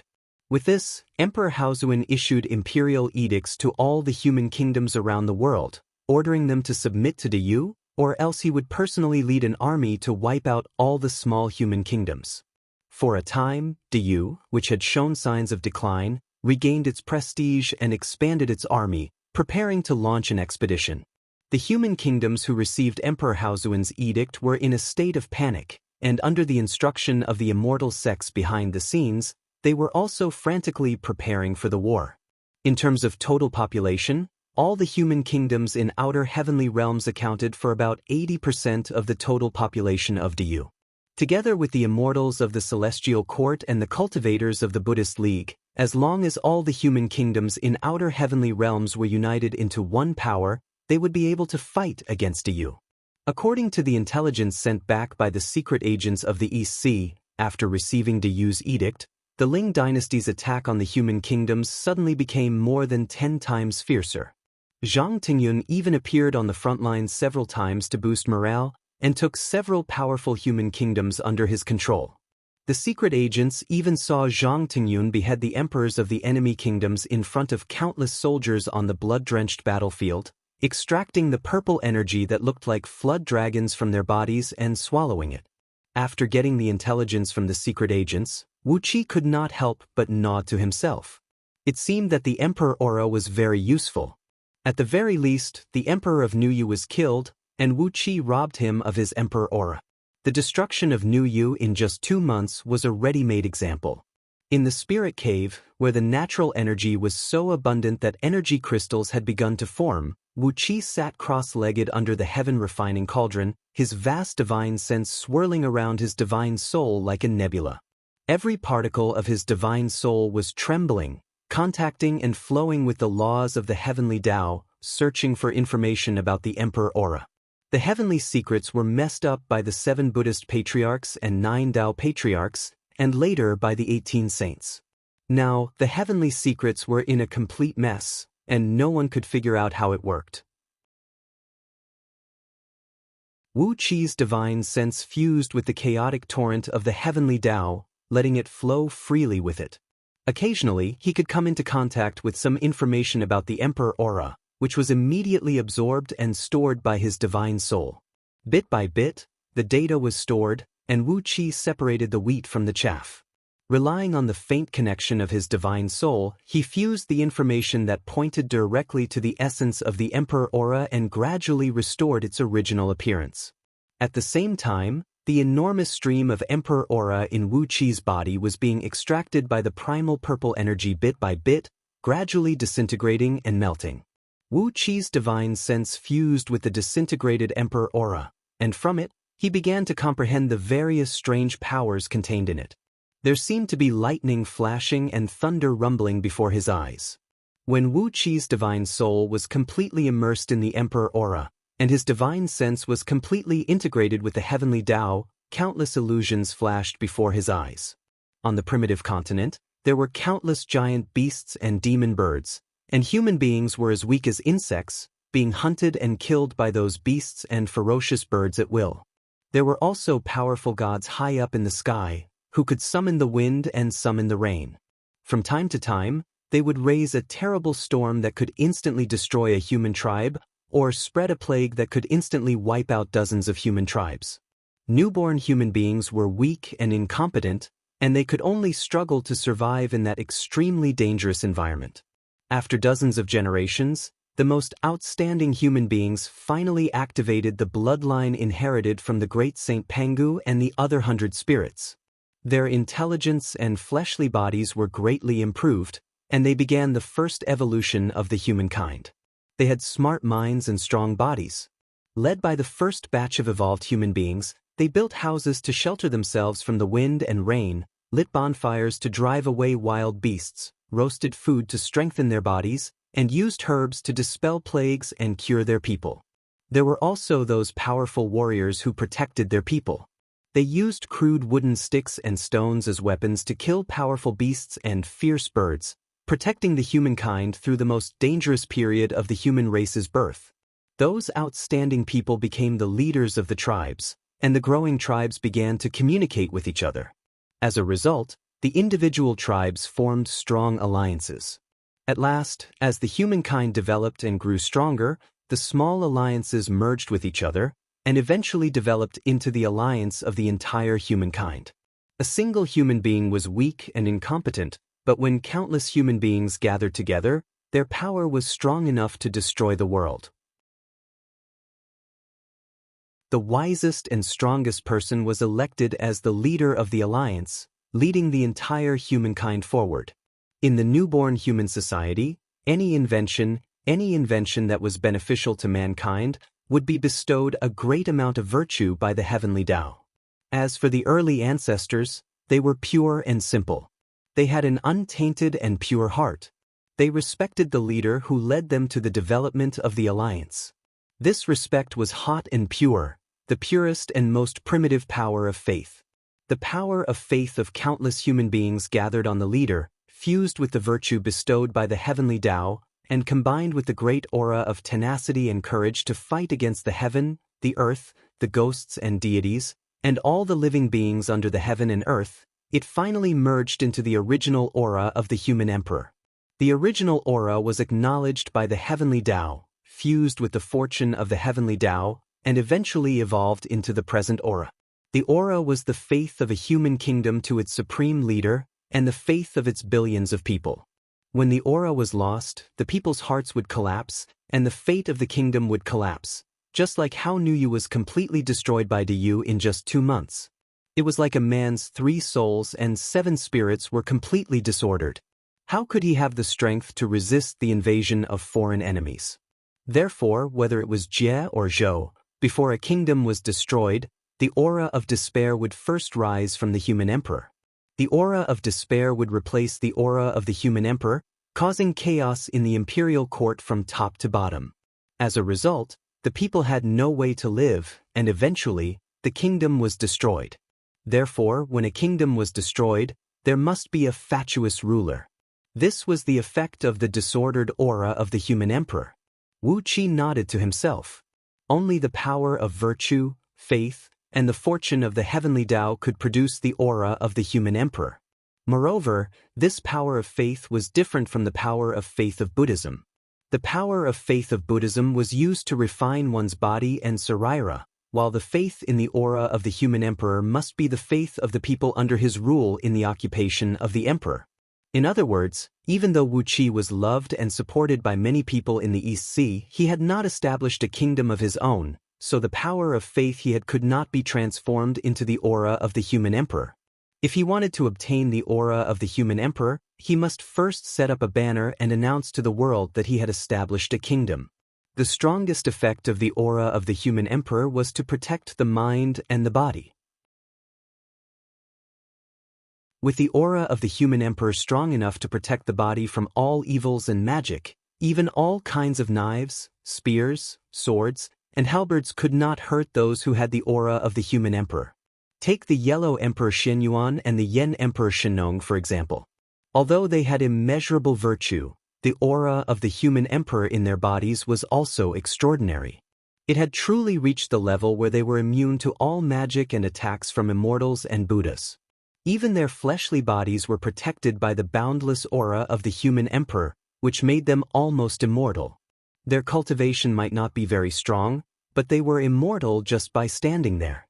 If they really fought with them, even existences of the Tao integration stage would have a headache. Moreover, with the protection of the aura of the human emperor, even mighty figures of the Tao integration stage would not dare to hurt him easily. Otherwise, they would definitely suffer the backlash of the heavenly Tao, which could kill them. Even mighty figures of the Tao integration stage would be reduced to ashes if they triggered the ultimate punishment of the heavenly Tao. The aura of the purple flood dragon gradually disintegrated under Wu Qi's analysis. Wu Qi narrowed his eyes and smiled slightly. His divine sense was immersed in the vast world inside his body. From today on, I will establish a kingdom as the human emperor, and the name of the kingdom will be Yan Huang. All of you are my people. A mighty voice spread through the void inside his body. Countless descendants derived from the people that Wu Qi had brought out of the mortal world all knelt on the ground in worship. A huge purple aura suddenly took shape inside Wu Qi's body.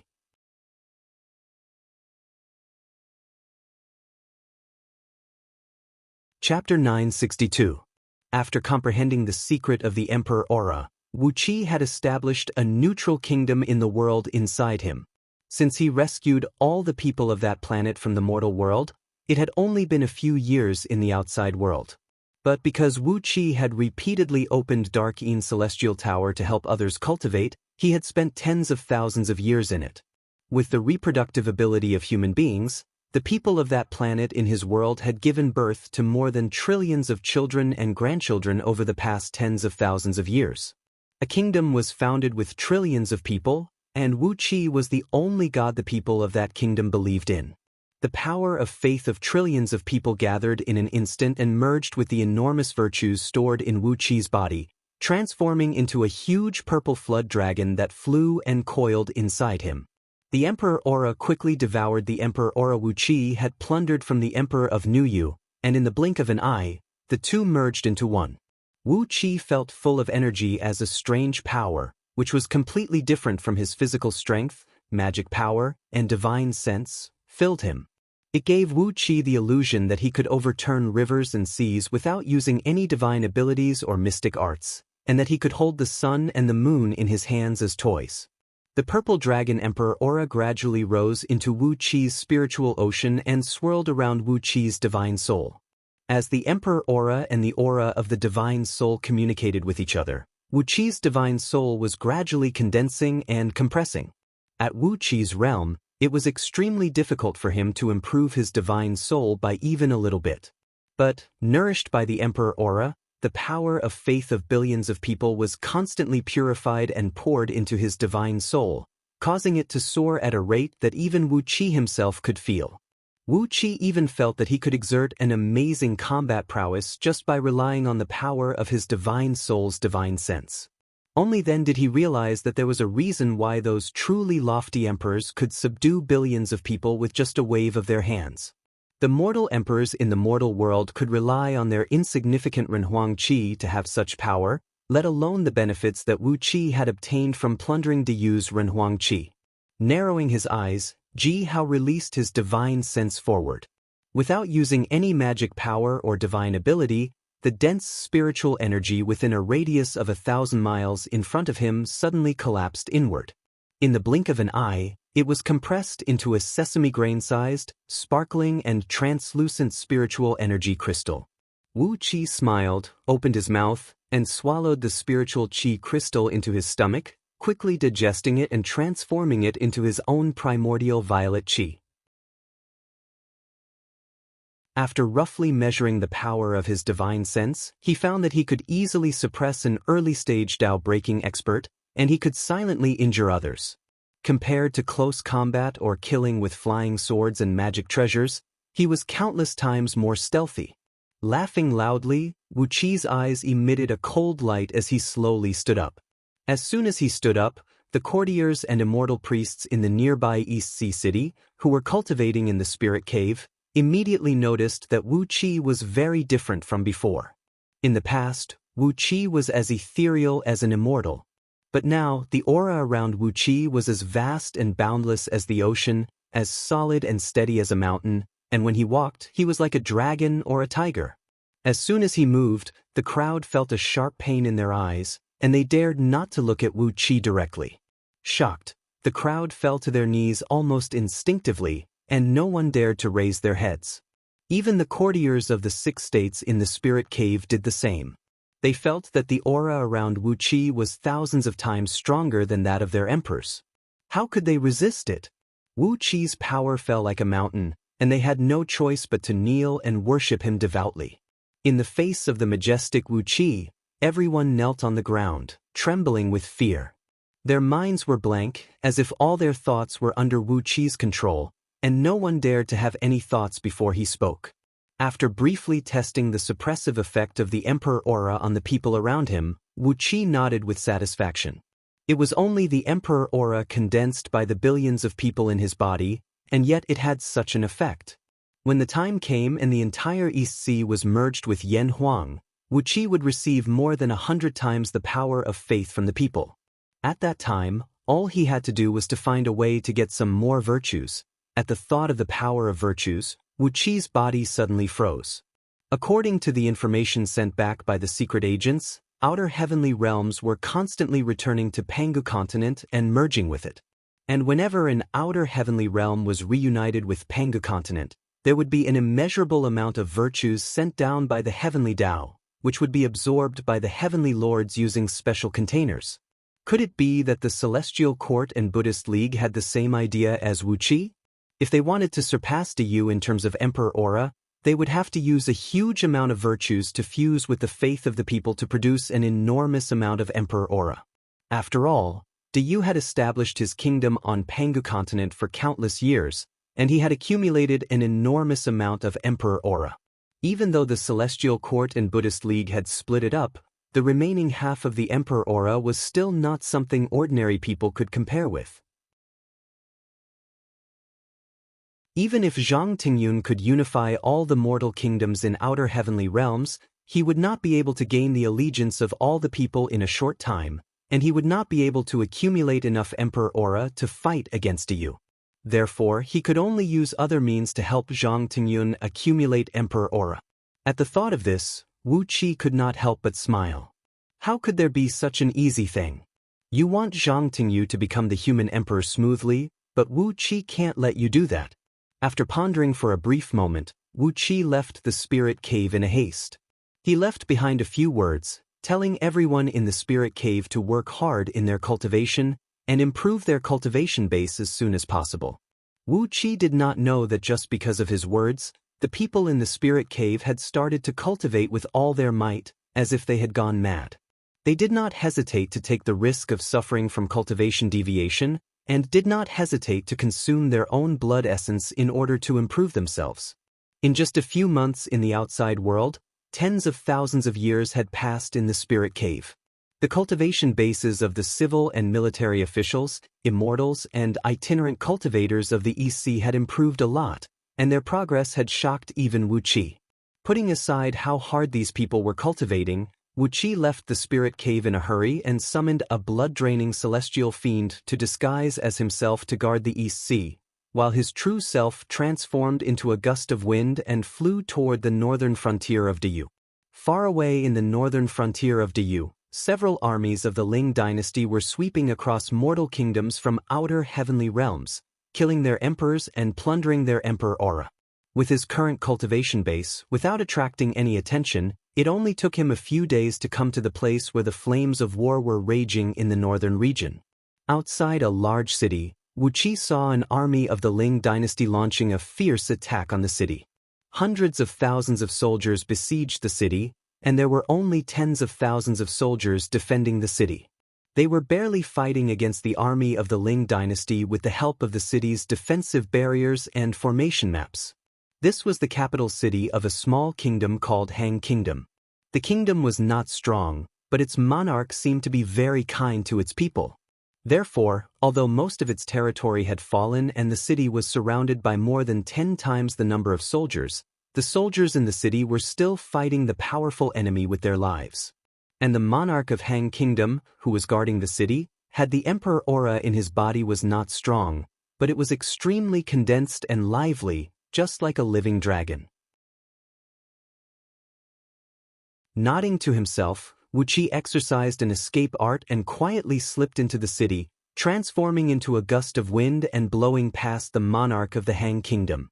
Without alerting anyone, Wu Qi stole the emperor aura in his body and integrated it into his own. Then he left easily. No one knew that he had gained something. A few days later, the capital city of Han Kingdom was breached. The general of the Ling dynasty triumphantly sent the monarch of Han Kingdom back to the city of Wanling of the Ling dynasty. Zhang Tingyun killed the monarch of Han Kingdom with one punch amidst the congratulations of many courtiers. But he was shocked to find that there was not a trace of emperor aura in his body. He was simply a big empty dumpling with no internal substance at all. Zhang Tingyun was stunned, Liu Bang was stunned, Liu Buwei was stunned, and all the courtiers of the Ling dynasty were speechless for a long time. After a long pause, Zhang Tingyun said in a self-deprecating manner, "I think the monarch of Han Kingdom is a fatuous monarch. His people are disloyal to him, so the emperor aura in his body is in a mess." All the courtiers of the Ling dynasty agreed with Zhang Tingyun, but they all had an ominous feeling in their hearts. Even if the people were disloyal and the emperor aura was in a mess, there should not be no trace of emperor aura left, right? After stealing the emperor aura from the monarch of Han Kingdom, Wu Qi swept across the northern region of Diyu. Along the way, none of the emperors of the mortal kingdoms in outer heavenly realms escaped from his hands. These mortal kingdoms only occupied an area of tens of thousands of miles on Panga continent, and Wu Qi could travel through tens of thousands of such small kingdoms in a day and a night.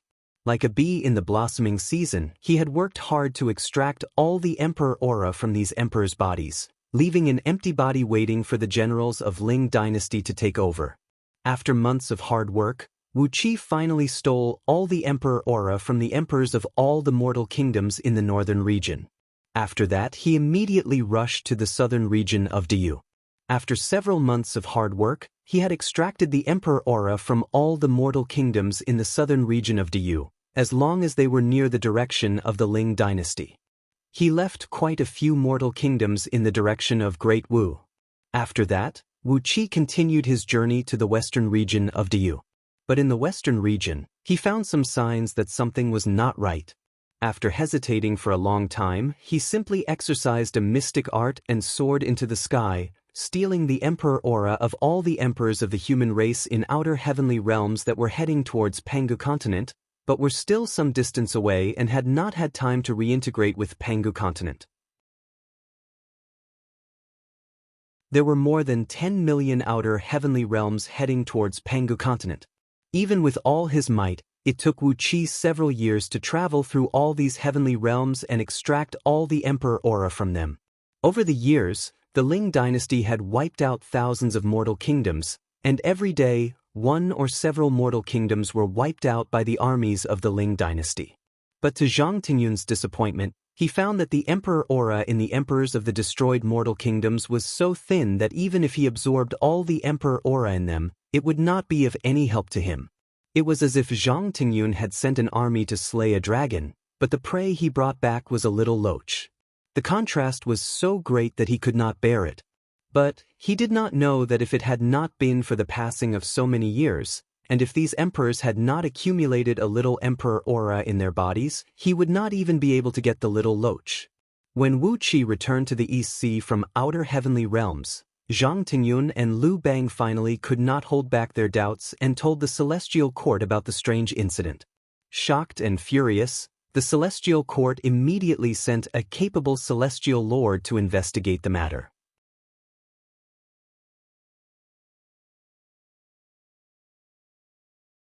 Chapter 963.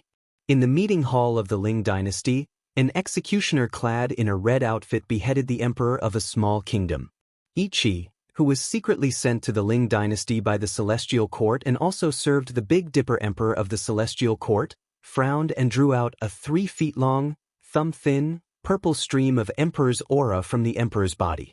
The emperor's aura was extremely loose and could not take the shape of a dragon at all. It was coiling around Ichi's fingertip like a mudfish. This was not the emperor's aura that should belong to an emperor who controlled tens of thousands of miles of land and ruled hundreds of millions of people. Perhaps, in the ancient times, the power of faith gathered by the leaders of human clans, which had no more than hundreds of thousands of people, was 10 times stronger than this emperor's aura. Grinning, Celestial Lord Ichi crushed the sovereign aura with one hand. With a dark face, Zhang Tingyun sat on the throne and said in a deep voice, "Look, Celestial Lord. In the past 3 years, countless kingdoms of the Ling dynasty have been destroyed, and all their emperors have become prisoners. But the strongest emperor's aura I've obtained from them is no more than this. 3 years ago, some of them even had no emperor's aura in their bodies, and were simply empty shells. Celestial Lord Ichi, this is not good for the great plan of the celestial court. Please find out the truth as soon as possible," said Liu Bang with a dark voice. Celestial Lord Ichi circled around the dozen emperors who were kneeling in the great hall, shivering in fear. With a wave of his sleeve, a dozen heads flew up, and their bloody souls were sucked away by a strange power in the void. Then he raised his hand, and a dozen streams of emperor power flew out. Sure enough, they were as weak as mudfish. Weighing the emperor's aura in his hand, Ichi narrowed his eyes and cast a spell with a mystic magic. Immediately, the emperor's aura in his hand drifted away, turning into fluorescent light spots and hovering around his palm. These emperors' auras were newly born in the past 3 years, which is why they are so weak. Frowning, Celestial Lord Ichi explained to Zhang Tingyun and Liu Bang what was wrong with the emperor aura. Logically speaking, the royal aura of a country should be passed down from generation to generation. The previous monarch would pass it on to the next monarch, and from generation to generation. As the population and territory expanded, the royal aura would only accumulate and gradually grow stronger. The sovereign qi in the bodies of these monarchs had clearly been sucked dry by someone 3 years ago. The sovereign qi in their bodies had only been regenerated in the past 3 years, which was why they were so weak. Zhang Tingyun was so angry that his whole body trembled. He shouted sternly, "Who dares to oppose me?" Celestial Lord Ichi sneered with a gloomy face. I'm afraid they are not going against you, Your Majesty, but against the celestial court. Standing next to Zhang Tingyun, Lu Buwei said in a cold voice, some almighty expert must have sucked away the Emperor's aura of these monarchs, so that His Majesty could not gather enough Emperor's aura to fight against Yu, thus interfering with His Majesty's plan to ascend to the throne of the human emperor. Those courtiers of Yu could not have done such a thing. Their brains would not have reacted so quickly. Lu Bang nodded thoughtfully and said, yes, those civil and military officials of Great Yu are only good at killing to their heart's content. They can't do such insidious things like pulling out the firewood from under the cauldron. Who else but us, the celestial court, knows the importance of the Emperor's aura? If His Majesty's Emperor's aura cannot suppress the Emperor's aura of Diyu's Emperor Haozuan, then the Ling dynasty will certainly suffer a loss in the war against Diyu. The people in the Great Hall exchanged glances, then turned to the west at the same time. Lu Buwei, who already held great power in the Ling dynasty and was in charge of financial affairs and intelligence work, said in a cold voice, a few days ago, I received a report that a kingdom called Tranquility has suddenly emerged in the western region of Diyu. It is a very powerful kingdom, and it has wiped out tens of thousands of kingdoms in the western region. It has gathered an army and is fighting the Yu Xiong army, which is under the command of Gao, King Wei Shan. It is said that Yu Xiong army has suffered a few losses. Celestial Lord Ichi's face turned extremely unsightly. With his hands clasped behind his back, he walked around the many corpses in the Great Hall, then said with a cold grin, the Shizo dynasty. In the plans of the Celestial Court and the Buddhist League, there is no such kingdom. All the kingdoms in outer heavenly realms have been thoroughly investigated before they came to Pangu continent. I remember that the name Shizo dynasty is not in the official documents sent to the 6 great celestial emperors. Zhang Tingyun said with a gloomy face, in that case, someone has deceived the 6 great celestial emperors. Who has the means to do so? Looking at the corpses on the ground, Lu Bang said, not only does someone have the means to deceive the 6 great celestial emperors, but they can also extract the emperor aura from these emperors in advance, so that His Majesty cannot fuse with their emperor aura and enhance the fortune of Ling dynasty. It seems that such a dirty trick can only be. Everyone looked up at the same time at the far west of the sky, where Mount Gradrakuta was located. Celestial Lord Ichi's face had turned as pale as a dead man's. That seems to be the case, he said coolly. It is understandable that the man who is conferred the title of God on behalf of the heaven and the future human emperor is such an important position. I suppose they have also pushed out their agents to compete for these 2 positions. What a cunning and scheming man. After pondering for a moment, Celestial Lord Ichi looked at Zhang Tingyun with a frown and said, in that case, His Majesty is not safe either. Zhang Tingyun flew into a rage. He slapped the armrest of his throne and bellowed, don't tell me they dare to kill me? Celestial Lord Ichi said in a deep voice, they dare not, but so what if they steal the Emperor aura from His Majesty? May I ask Your Majesty, how much of the power of this supreme treasure of primordial can you unleash? If you can unleash more than 30% of its power, there will be very few people in the universe who can hurt His Majesty. If you can't unleash more than 30% of its power, I'm afraid there will be no less than 800 people under their command who can quietly take away His Majesty's Emperor aura. Celestial Lord Ichi said bluntly to Zhang Tingyun, without the Emperor aura that you have painstakingly accumulated through tens of thousands of reincarnations, what use is His Majesty to the Celestial Court? Zhang Tingyun's face turned pale. He shuddered uncontrollably, as if he had thought of something terrible. He stared at Celestial Lord Ichi and said with a wry smile, please tell me, Celestial Lord, how can I avoid this disaster? If I am successful in the future, Tingyun will remember this favor. Celestial Lord Ichi smiled with satisfaction, then nodded and said, good. His Majesty holds the natal star spirit tablet of the Great Heavenly Cycle, which allows him to mobilize the natal star force of 84,000 celestial lords in the Great Heavenly Cycle. He does not use it to hurt the enemy, but only fuses his divine soul with the Renhuang Qi. with the protection of the natal star power of 84,000 celestial lords, who can do anything to His Majesty, unless those patriarchs personally attack? Zhang Tingyun slapped his forehead as if he was suddenly enlightened.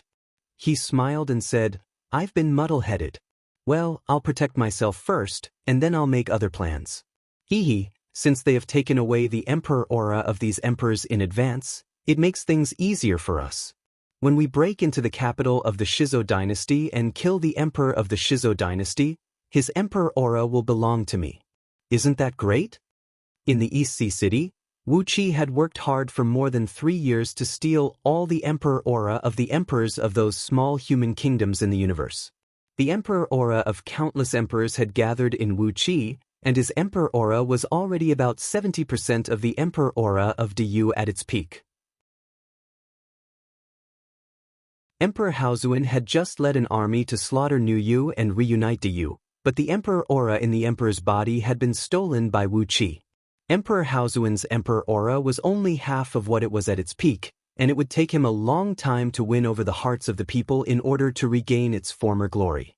Therefore, Wu Qi was now the man with the strongest emperor aura in the universe. When he returned to the East Sea City, the morale of the soldiers in the East Sea City had risen significantly for no reason. Even the yield of crops and the number of babies born in the East Sea City had increased significantly in the next few months. On top of that, almost all the newborns were suitable to practice the body tempering technique of the human race, and on average, 1 in 1,000 was suitable to practice the art of sacrificial magic. As the saying goes, a great man and a great place prosper. The enormous emperor aura that Wu Qi had gathered had indeed brought such a mysterious change to the East Sea. After not seeing each other for years, Wu Qi did not explain what he had done. Instead, he immediately pulled Princess Zhang Li's arm and made love to her. They spent all day together, and for the time being, they were not in the mood to pay attention to the war between the East Sea and the Ling dynasty.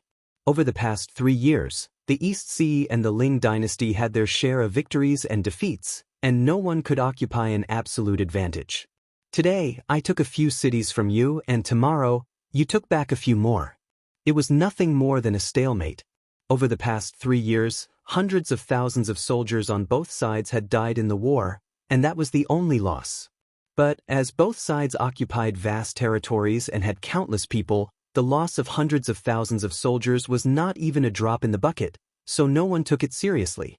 Lying on a small island by the East Sea, in a pavilion specially built for Wu Qi and Princess Zhang Li, Wu Qi leaned against Princess Zhang Li, while Princess Zhang Li fed Wu Qi all kinds of fresh wild food lazily. The moon was shining high in the sky, and the stars were shining brightly. The sea breeze rolled up the waves and lapped on the small island, and the sound of the waves was lulling. Having just spent a long time with Princess Zhang Li, Wu Qi also yawned lazily, and then the stars in the sky dimmed. Wu Qi was startled, and he walked out of the pavilion with Princess Zhang Li to look up at the sky. The light of the stars in the sky quickly disappeared, and with their powerful divine senses, they could feel that the 84,000 immemorial stars in the sky were brewing a terrifying force. Not long after, 84,000 extremely fine silver lights shot down from the sky, falling toward the capital of the Ling dynasty in the distance. While Wu Qi did not know what was happening in the Ling dynasty, the soul-locking seal on his back, which was sealed by Gigu Zi with the celestial star armor, suddenly activated, and a sharp pain went straight to his brain. Wu Qi let out a muffled groan, and his vision went black. For the past few years, Wu Qi had been running around to steal the Emperor Qi, but he did not neglect the deadly soul-locking seal on his back. After a few years of painstaking work, he had worn off 90% of the soul-locking seal. Just as he was about to exhaust all of them, the star force suddenly gathered in the city of myriad spirits, and none of it fell on him. Therefore, the heavenly star escape art crumbled with a boom, and the soul-locking seal was unleashed with full force. Not only the pain, but the worst thing was that the ripple of the soul-locking seal had spread out. Wu Qi had no idea where the fiend was just now, but as soon as the seal moved, she suddenly appeared before him. Yo, I've been looking for you for years, but I finally found you. The devil grinned and laughed shrilly at Wu Qi. Wu Qi paused for a second, then quickly sent a message to Princess Zhonglu with his divine sense, then turned around, transformed into a streak of light, and fled. The devil giggled shrilly. Without even taking a glance at Princess Zhonglu, she mustered up her strength and chased after Wu Qi.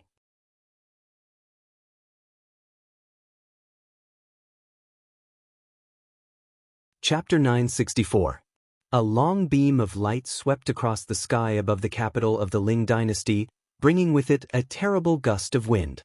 When Wu Qi flew across the city, no one in the city realized what had happened. 7 of the supreme towers stationed in the sky above the city were shattered by Wu Qi. Countless broken bricks and tiles poured down from the sky, causing the houses in the city to collapse, and the dead and wounded were everywhere. Zhang Tingyun, who was silently circulating his cultivation technique to draw the power of the stars to stabilize his emperor aura and divine soul, could not move at all. Meanwhile, Celestial Lord Ichi soared into the sky furiously and snapped, "Who dares to come here and make trouble?" Before his voice could fade away, the fiend had already flown past Celestial Lord Ichi like a ghost, casually slapping his forehead with a claw and smashing his head like a rotten watermelon. Only then did the civil officials, generals, oracles, and immortals of the Ling dynasty react. They leaped into the sky and rushed towards the fiend. But a seductive moan rang out, and suddenly, over 1,000 balls of flame burst into flames high up in the sky. The fiend's power was boundless. With just a soft moan, the hearts of over 1,000 high-ranking officials of the Ling dynasty were set ablaze. The invisible flame rushed into their heads from the top of their heads and burned all the way to their Yongquan acupoints. Their fleshly bodies and magic power were set ablaze at the same time, emitting different colored flames that burned happily in the sky. Before long, the 1,000 balls of flame fell heavily to the ground and exploded like meteors. The fire splashed tens of miles away, burning all the beautiful and luxurious palaces and pavilions nearby, and burning all the soldiers of the Ling dynasty who had heard the news into ashes. With just a soft moan, the Ling dynasty had lost over 1,000 top-notch experts, and nearly 100,000 ordinary soldiers had suffered the disaster. Giggling, the fiend cried out in a low voice, "How dare you attack me? I'll remember you." Snorting coldly, the fiend turned into a cloud of smoke and chased after Wu Qi, who had already fled far away. As she chased after Wu Qi, she laughed and said in a low voice, "Why are you running? No matter where you run, I'll chase after you. You'll have to die. No one who has been targeted by the ancestor has ever escaped. Where can you run to?" Without looking back, Wu Qi rushed forward. He purposely flew past those big cities and military towns of the Ling dynasty. Every time he flew past them, he would fly right above their city walls. Just as Wu Qi had expected, the soldiers of the Ling dynasty were very elite. When Wu Qi flew past them, they hurriedly flew up into the sky to stop Wu Qi. However, they always bumped into the demon lord behind him. The demon lord was almost at the peak of the Tao-breaking realm. She could kill anyone who dared to stand in her way with a single claw. Along the way, Wu Qi had passed tens of thousands of cities and military towns of the Ling dynasty. Tens of millions of soldiers and commanders had been killed by the angry demon lord. Wu Qi had kept his promise with Zhang Tingyun. He did not kill those soldiers of the Ling dynasty, but the people killed by the demon lord could not be blamed on Wu Qi. In order to give the Ling dynasty the most painful blow, Wu Qi flew eastward at a high speed. When he was out of the Ling dynasty's territory, he flashed across the void and came directly behind the demon lord, then turned around and flew westward. He found another route and circled the Ling dynasty's territory as fast as he could. The demon lord wanted to kill Wu Qi to vent her anger. She did not realize that she had been used as a butcher's knife by Wu Qi. She followed closely behind Wu Qi, her eyes shining brightly. A strange ripping sound rang out as Wu Qi flew over the city of Wanling again. This time, dozens of supreme oracles struck at the same time, unleashing a very powerful magic to attack Wu Qi. But Wu Qi was flying too fast. The magic barely brushed past Wu Qi's body and did not touch him. Instead, The demon lord was hit by the magic and was slapped away by a huge statue of a ghost god, thousands of miles tall and shrouded in ghost fire. With dozens of supreme oracles joining hands, the power of this spell was terrifying. Although the demon lord's cultivation base and magic power were at the level of the peak level of the Tao-breaking realm, her body was not very strong.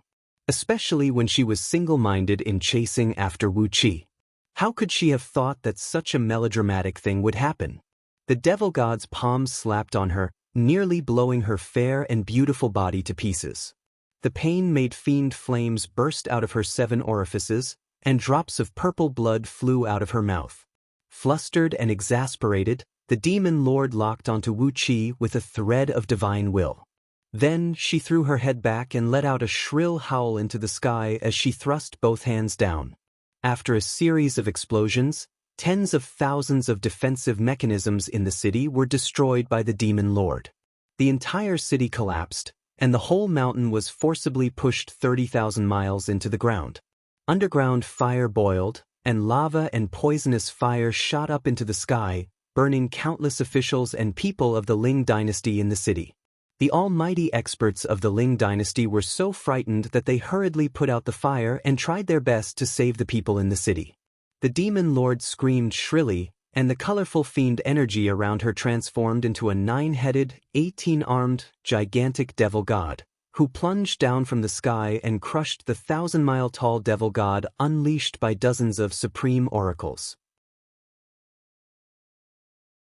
The devil god waved her 18 arms at the same time, and the 30-odd supreme oracles of the Ling dynasty in the sky howled miserably as they were smashed like eggs.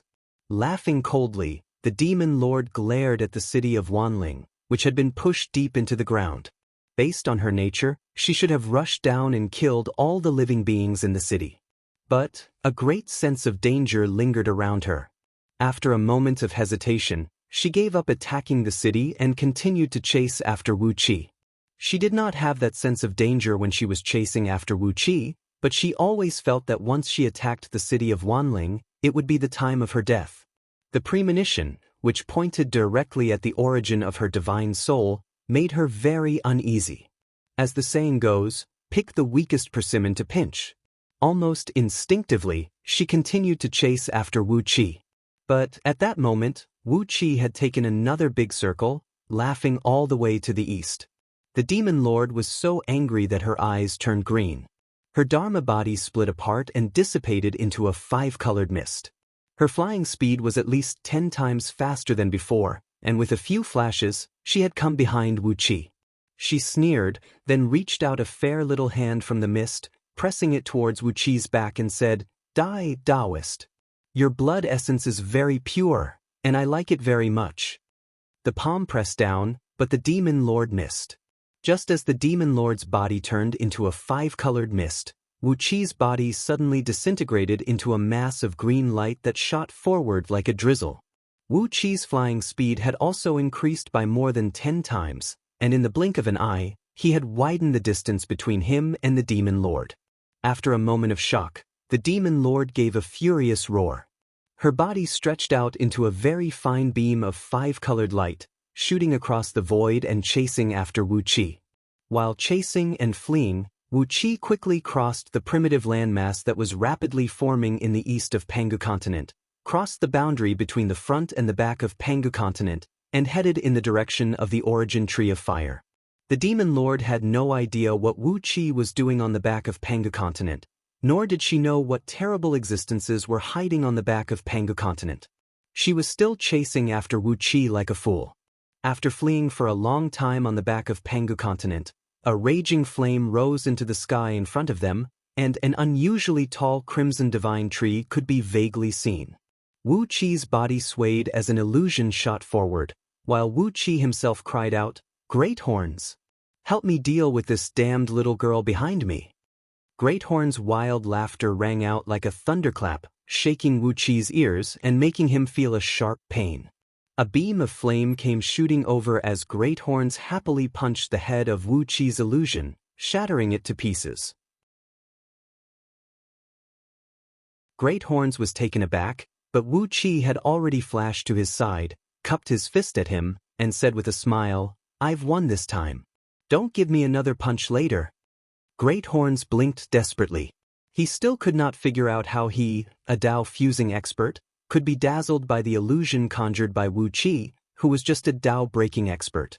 But, no matter how hard he thought, he could not figure out what was going on. He threw his head back and roared angrily, venting all his anger on the Demon Lord who was chasing after Wu Qi. The Demon Lord was clever. As soon as Great Horn's laughter rang out, she turned and fled like a cat who had seen a tiger, running for her life as fast as she could. She sensed a terrible aura from Great Horns that was enough to wipe her out completely. It was the aura of the supreme existence of this world. In the face of a Dao fusing expert, experts of Dao breaking, Dao reasoning, and other realms were just targets that could be easily killed. But there was no way she could escape. A fiery light flashed around Great Horns, and in the blink of an eye, he was already standing in front of the Demon Lord and slapping her in the face. "That old monster wants Lao Tzu to help him get rid of you, and you still dare to run? Why don't you try running again? Lao Tzu will break your legs." Wu Qi could not measure the strength of Great Horn's slap. In any case, Wu Qi himself had not reached the Dao fusing realm, so he could not know some of the mysteries of the realm. But the effect of the slap was visible to the naked eye. The Demon Lord, who had transformed into a multicolored haze, was slapped back into her human form, and half of her face was nearly blown away. Her eyes rolled up as she spun tens of thousands of times in midair, then fell in front of Wu Qi in a very sorry state. The Demon Lord was very fierce. Even after being slapped by Great Horns, she let out a furious roar as if she had gone mad. Shrouded in colorful light, the beautiful demon god with 9 heads and 18 arms, who stood tens of thousands of miles tall, plunged straight down from the sky. She was adorned with pearls, and inlaid with countless beautiful jade and jewels. Her whole body was glinting with an intoxicating light.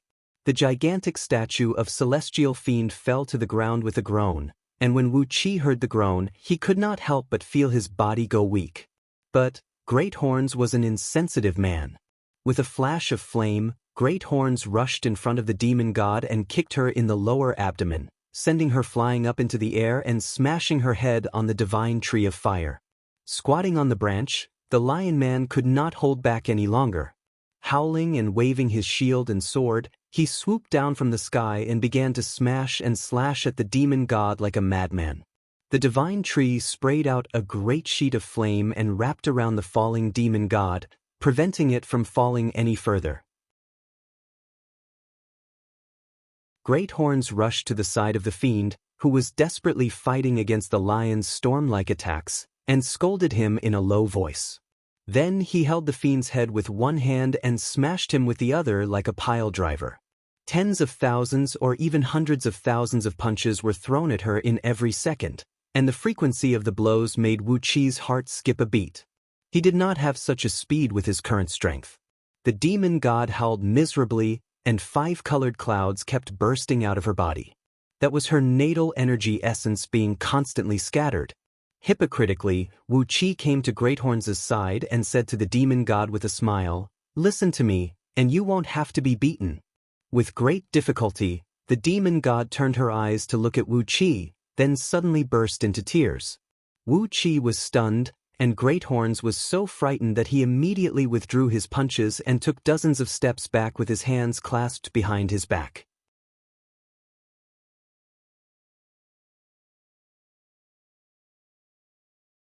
Chapter 965. Lao Tzu has never hit a woman in his life. Tsk, this has nothing to do with me. Great Horns waved his hand desperately, trying to dissociate himself from the crying she-fiend. Wu Qi could not help but roll his eyes. How could a mighty Dao fusing expert lie with his eyes open? I don't think you have such a bad character, do you? The Lion Man, who had been hacking at the she-fiend with his sword and smashing her with his heavy shield, had long since put away his sword and shield. Instead, he was lying on the tree root and snoring as if everything had nothing to do with him. When Great Horns saw his disciple's behavior, he simply walked to the edge of the lava and jumped into the boundless ocean, disappearing in the blink of an eye. What a naughty pair of master and disciple. Looking at the she-fiend lying on the ground with a bloody nose and a swollen face, Wu Qi touched his nose, feeling a headache coming on. After pondering for a moment, Wu Qi walked up to her and said in a deep voice, "Treat your wounds first. We'll talk later." The she-fiend's eyes were wide open, filled with misty illusions, and she kicked her legs wildly. She screamed, "Just let me die. When have I, your ancestor, ever suffered like this? Who in the chaotic world dares to provoke me? Why am I being bullied and abused like this when I come here?" Gritting her teeth, she glared at Wu Qi. Suddenly, her straight, snow-white legs sprang up and gave Wu Qi a hard kick in the groin. "What's going on here?" she snapped. "That horn guy. Why does his every move carry the power of the heavenly Tao?" Wu Qi let the she-fiend's leg hit his groin. A loud boom rang out, and the she-fiend howled miserably as her calf was broken into 4 or 5 pieces by Wu Qi's counterforce. Her leg bones were deformed, and large purple bruises immediately appeared under her fair skin. The she-devil stared at Wu Qi as if she had seen a ghost. She subconsciously used her hands to push herself back a few steps. The little she-fiend's devil cultivation technique was extremely powerful, and her magic power and cultivation base were extremely high. She had reached the peak of the Tao-breaking realm.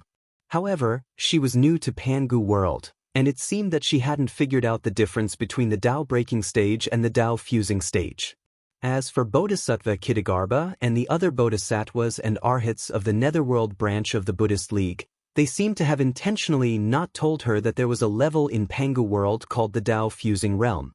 Given her peak Tao-breaking cultivation base, the chaos fiend gods of the chaotic world who were born at the same time as Wu Qi were far inferior to her. Wu Qi remembered that when Yuan Ling was just born from Yuan Ling's nether realm in his previous life, his cultivation base was not even at the level of 9th tier of primordial immortal. It was only after a very long period of struggling in the chaotic world that he finally attained the overall strength of Tao-breaking realm. Therefore, the little she-fiend was telling the truth when she said that no one in the chaotic world dared to provoke her with her peak-level Tao-breaking cultivation base. Powerful creatures were born in the chaotic world all the time, but very few of them could reach the realm of primordial as soon as they were born, let alone a freak who could reach the realm of Tao-breaking. In the chaotic world, a peak-level Tao-breaking expert could do whatever he wanted as long as he did not run into those old monsters who had lived for a long time. But in Pangu world, a Tao-fusing expert who had fused with the heavenly Tao could mobilize the power of the entire world to attack the enemy. The little she-fiend was just an outsider, and she was already suppressed by the heavenly Tao of Pangu world. So, when she faced Great Horns, who was a Tao-fusing expert, she was beaten badly and had no power to fight back. Just now, she was trying to sneak attack Wu Qi, but she had neglected the fact that she was practicing divine abilities and mystic arts. Although her devil cultivation base was amazing, her fleshly body was hard to explain. The weakest part of Wu Qi's body was tens of thousands of times stronger than the hardest bone in her body. It was like using a diamond drill to hit tofu. Naturally, the tofu would be smashed into pieces. Wu Qi tilted his head and looked at the little she-devil. She also widened her misty eyes and stared at Wu Qi. After being beaten by Great Horns and his master, the little she-fiend was severely wounded. Now, she only had less than 10% of her peak overall strength, which was at most equal to Wu Qi's current magic power. Since this was Great Horns' lair, the place was filled with his terrible aura, so the she-fiend dared not to move recklessly. Meanwhile, Wu Qi was thinking about how to deal with this fiend who had a formidable cultivation base but was extremely fierce and vengeful. After pondering for a long time, Wu Qi took a step forward and leaned forward to ask, "How many years has it been since you were born from primal chaos?" Blinking her eyes, the little she-fiend moved her fingers and calculated for a while, then said in a mumbling voice, "Inin tide has been thrice."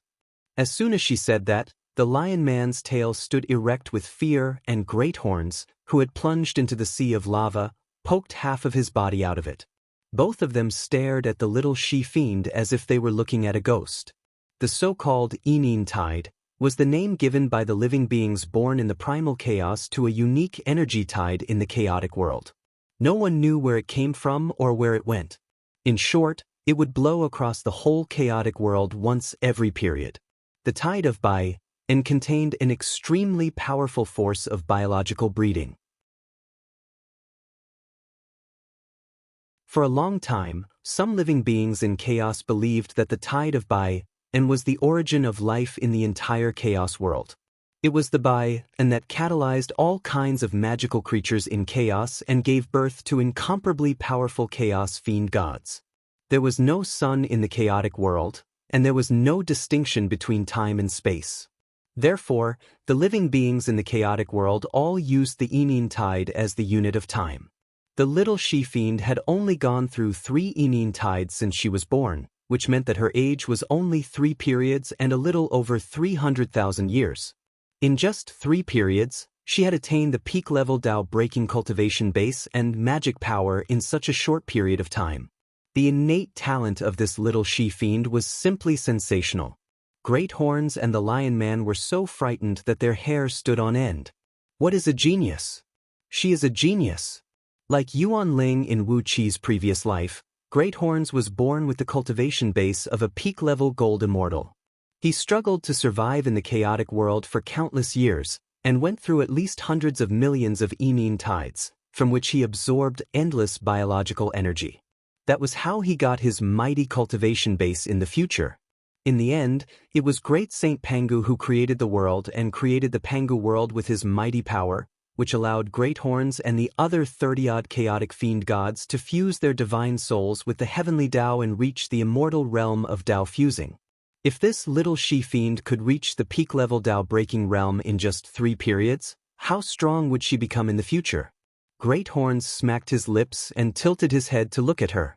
After a long while, he heaved a long sigh and said, "Old monster, keep a close eye on this little girl. We can't let her fall into those people's hands even if we have to destroy her. Otherwise, we'll all be in trouble." After pondering for a moment, Wu Qi walked up to the she-fiend and put his hands on her shoulders. The little she-fiend shuddered, and almost instinctively, she raised her leg and was about to kick his groin. But then she thought of the cruel treatment her other leg had just received. She shuddered and hastily pulled back her leg. Beams of bright light rushed out of Wu Qi's palm, nourishing the little she-fiend's body and gradually healing her injuries. It was a wisp of innate life force Wu Qi had extracted from countless innate divine trees in Yuan Ling's nether realm, which had a very strong nourishing and life force recovery effect for any living creature. Her injuries seemed serious, but they were all external wounds. With Wu Qi's help, she had fully recovered in just 4 hours. After releasing her, Wu Qi pointed at his back and asked, "Can you help me remove the soul-locking seal now?" She twitched her mouth and sneered, "I never let go of anyone I want to kill." Before her voice had died away, Wu Qi kicked her in the face with his big foot. Terrible physical strength exploded out and stretched her neck by almost 3 inches. Amidst the sound of bones breaking, Wu Qi kept punching and kicking her, covering her with cuts and bruises that were several times more serious than what Great Horns had done to her just now. With both hands clutching her neck, Wu Qi said ferociously, "What about now? Will the soul-locking seal still work after I kill you?" An unstoppable killing intent gushed out of Wu Qi's body. He really wanted to kill this little she-fiend. If it couldn't be subdued, then it was fine to kill it. There were all kinds of creatures in the chaos, and among them, there were countless strange and perverse characters. They were terrifying existences that instinctively killed and devoured. This was especially true for creatures like demons from the outer realms. You could only use violence and terror to frighten them. Warmth and kindness were a joke in front of them. The little she-fiend tilted her head and stared at Wu Qi as she said seriously, "I'll die with you." As soon as she said that, Wu Qi twisted her neck and sent the Yuan Ling true flame into her 7 orifices, wrapping up the core of her divine soul with a scorching flame that could destroy everything. "If that's the case, I'll have to destroy you," Wu Qi said in a deep voice. "I have nothing to say to fiends from outer domains like you." Those tyrannical living beings in the primal chaos, even if they had a one-track mind, could negotiate with them. Only some supreme-grade fiends from outer domains were fearless of death, and they did not even have the concept of life and death. The only meaning of their existence was to devour and destroy everything. There was really nothing to say when dealing with fiends from outer domains like them. The little she-fiend shuddered all over. She bared her teeth and wanted to say a few harsh words, but Wu Qi gave her a series of slaps that made her lose her sense of direction. The Yuan Ling True Flame wrapped up the core of her divine soul and slowly began to burn and melt the foundation of her existence. She did not take it seriously at first, but when she found that the Yuan Ling True Flame had burned the core of her divine soul to the point that it was about to melt and collapse, she finally let out a hoarse cry. "Spare me! I'll listen to you!" She cried out hoarsely. According to the law of the Fiend League, the stronger one wins. "You are stronger than me, so I'll listen to you." Great Horn stroked his chin and said to Wu Qi, "I don't think this girl's words are reliable, are they?" Grinning coldly, Wu Qi pulled out the she-fiend's divine soul core and constructed an extremely complicated formation in it with the Yuan Ling True Flame. After working for 7 days and 7 nights, the formation was finally completed. Wu Qi shoved the divine soul core back into the she-fiend's spiritual ocean, then grabbed her and fled into the distance. As he fled, he smiled at Great Horns and said, "Thank you for your help this time, Great Horns. I'll bring you some good wine next time." Great Horns smacked his lips and murmured in a low voice, "This little girl is just 1 step away from the realm of Dao fusing. Do you really dare to keep her by your side?" Shaking his head, he dived into the sea of lava, too lazy to pay attention to Wu Qi's nonsense.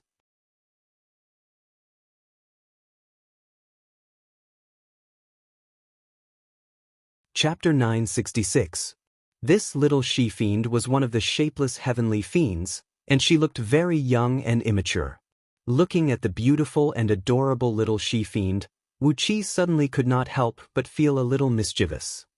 He squatted down, pinched one side of her face, and said with a smile, "A man and a woman alone in a dark cave. Aren't you afraid that I'll do something to you?" The little she-fiend rolled her eyes at Wu Qi, then turned her head and said with a cold snort, "My clan has never revealed our names to outsiders." The little she-devil sneered and said arrogantly, "We, the shapeless heavenly devils, are born with the knowledge of all kinds of divine abilities. If our real name is known by others, they will seize a part of our origin fiendish power, and we will be secretly controlled by them. You asked me for my name, so why would I tell you?" It was like a kindergarten student trying to verify Goldbach's conjecture. The little she-devil carefully used her divine sense to touch the restriction array, trying to crack it. As a result, she kept vomiting blood along the way, almost dying from the backlash of the restriction array. All the fiend's blood essence and divine soul were controlled by it. As the saying went, pull one hair, and the whole body will be affected. She barely touched it, and her energy and blood would be shaken immediately. She was lucky that she had not been killed by it. With one hand pressed between her eyebrows and the other on her abdomen, Wu Qi's eyes shone with an evil light. The first thread of innate thievery energy was unleashed, and the primal purple energy was transformed into thievery energy. It silently penetrated into her body, fusing into her limbs, bones, and every cell. Wu Qi smiled at her and said, "Your cultivation base is too high, and your overall strength is too strong. I don't dare to keep you by my side like this. As for your cultivation base, I won't hold back." Wu Qi opened his mouth, but he couldn't say anything for a long while. The little she-devil was indeed a type of shapeless heavenly devil from the outer realms. Their devil techniques were closer to spiritual attacks, and they were proficient in all kinds of invisible restrictive spells. They had the ability to transform into light and invisible qi, and they could injure their enemies invisibly. They were best at devouring people's blood essence and divine qi, and they were the most vicious, greedy, and vengeful among all the visible and invisible devils in the outer realms. As Wu Qi ran, the she-devil gritted her teeth and narrowed her eyes in a daze. She was trying her best to break the restrictive formation that Wu Qi had set up in the core of her soul. If she could break the formation with her cultivation, she would definitely be able to teach Wu Qi a lesson. But how could this little she-devil compare to Wu Qi's formation Dao cultivation? The various devil techniques and divine abilities of this devil were innate abilities, and she was only relying on her innate talent to run amok. Speaking of formations, alchemy, artifact refinement, divination, and other miscellaneous arts, she hadn't even learned them yet. It was no wonder why she kept chasing after Wu Qi. Any unlucky fellow who was targeted by an invisible devil from the outer realms would suffer the same treatment as Wu Qi. The invisible devils would pester them for countless reincarnations, and they would only stop when they turned their enemies into ashes. There were often eminent monks in the Buddhist League who had offended an invisible devil from the outer realms in their previous lives, and after that, they would be pestered for thousands of reincarnations. Even if they eventually attained the enlightenment of Buddha, some of them would still be secretly controlled by the invisible heavenly devils, eventually falling into chi deviation and dying. The little she-devil was furious. Her eyes shone with a ferocious gleam that bordered on madness. She threw her head back and let out a long howl. The pitifully small armor on her body suddenly dispersed, revealing her exquisite and flawless body. A boundless enchanting aura spread out from her body and enveloped Wu Qi tightly. "How could I lose to you?" she cried out hoarsely. "How could I lose to you? It's either you or me today." After running for a long time with her in his hand, Wu Qi finally returned to the front of Pangu continent. Then he found a mountain shrouded in countless thunderclouds on the newborn landmass, where lightning flashed, thunder rumbled, and chaotic energy swirled. He found a small cave in it, dragged the little she-devil into it, and threw her to the ground. The little she-devil let out a miserable howl. It was the first time her body was broken, and the pain made her see stars and her body twitch. She bit hard on Wu Qi's shoulder and growled vaguely, "I'm going to turn you into a mummy today." The little she-fiend gave Wu Qi a surprised look, then suddenly burst out laughing. Twisting her body slightly, she said proudly, "As long as you don't hit me, who will be afraid of you? Hee, who in the chaotic world dares to bully me, a member of the shapeless heavenly fiend clan, with that kind of means?" However, as Wu Qi was wearing down the little she-devil's cultivation base, he did not really kill her. Therefore, the virtues he received were very little. If Wu Qi could kill the little she-devil, the great virtues he would receive would be no less than what he had received when he killed Torch Dragon. The little she-devil gave a reluctant roar, "The supreme artifact of primal. How can you be so shameless?" Her long hair was disheveled, revealing large patches of fair skin that could not be covered by the small armor. Her petite body looked like that of a 13 or 14-year-old girl. She did not look like a fiend who had been born for more than 300,000 years. After staring at each other for a while, Wu Qi suddenly laughed and said, "Interesting. Well, let's give it a try." Wu Qi's body trembled violently. His spirit, energy, and soul were rapidly drained by the little she-devil. But it was obvious that the speed at which she drained Wu Qi's spirit was far slower than Wu Qi's. No matter how she cursed and gnashed her teeth, the speed at which Wu Qi stole her spirit was 10 times faster. Wu Qi was horrified. His spirit essence was drained out of his body, and his cultivation base dropped from the peak stage of Dao breaking to the second tier. Only now did he realize how terrifying this little she-devil was. The shapeless heavenly fiends from the outer domain were indeed the most ferocious creatures in the world. Time passed day by day. In a long and deep cave, the little she-devil lay weakly on the ground, staring at Wu Qi. Her misty and seductive eyes were fixed on Wu Qi, and her 2 little canine teeth were faintly visible, as if she wanted to bite a few pieces of Wu Qi's flesh off. She shrieked and activated the innate divine ability of the shapeless heavenly fiend. She did not care that the core of her soul was still under Wu Qi's control. Instead, she activated her own divine ability to crazily plunder the spirit essence from Wu Qi's body. Wu Qi was stunned and couldn't help but shudder.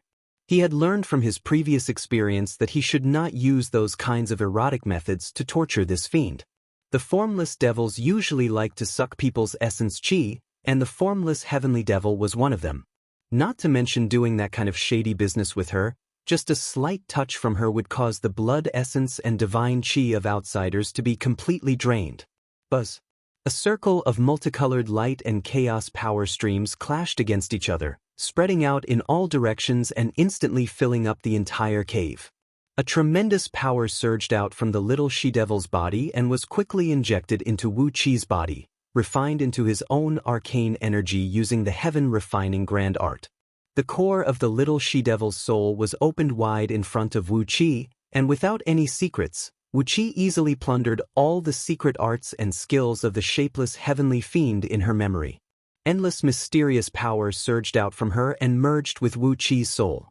At the same time, a soul-devouring, bone-piercing pleasure rushed into Wu Qi's psyche ocean from the lower part of his body, nearly disintegrating his soul. He screamed in shock and activated the seals in the little she-devil's soul core recklessly, almost knocking her out. Then, he circulated the great thief Qi to its maximum and the heaven-refining cauldron flew out from his forehead, enveloping the two of them in it. He then used the Yuan Ling True Flame, the various innate divine flames, and the innate wildfire to refine them. After all, the heavenly Tao was the heavenly Tao of Pangu world, and the little she-devil was a demon that invaded from the outer realms. She posed a great threat to all the native living beings in the Pangu world. By killing her, Wu Qi had removed a great threat to the heavenly Tao. Thus, the amount of karma points he earned from killing her was not small at all. This little she-devil was really blessed by the heavens. Only God knew how she was born in the chaotic world. She was only born for 3 periods, but her body already contained an essence no weaker than a Tao-fusing level cultivator. What a monster! The little she-devil's skills, mystic arts, talents, and abilities were quickly absorbed by Wu Qi, and the little she-devil's arcane energy and cultivation base plummeted. The tremendous energy was injected into Wu Qi's body, refined into primordial purple Qi and stored in every corner of his body. Purple clouds rolled and rolled over from all directions in the cave, while wisps of virtuous aura kept injecting into Wu Qi's body. He was using some means to harm the little fiend.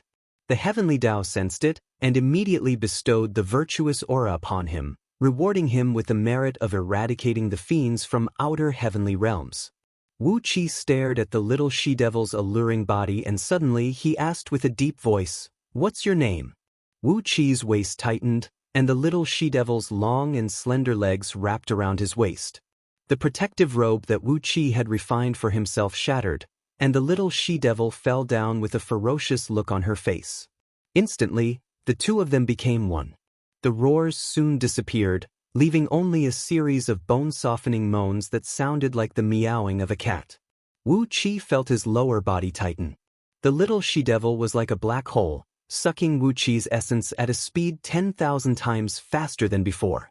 Wu Qi was delighted to see this, so he activated the thievery energy even faster, frantically plundering the little she-devil's essence and turning it into his own.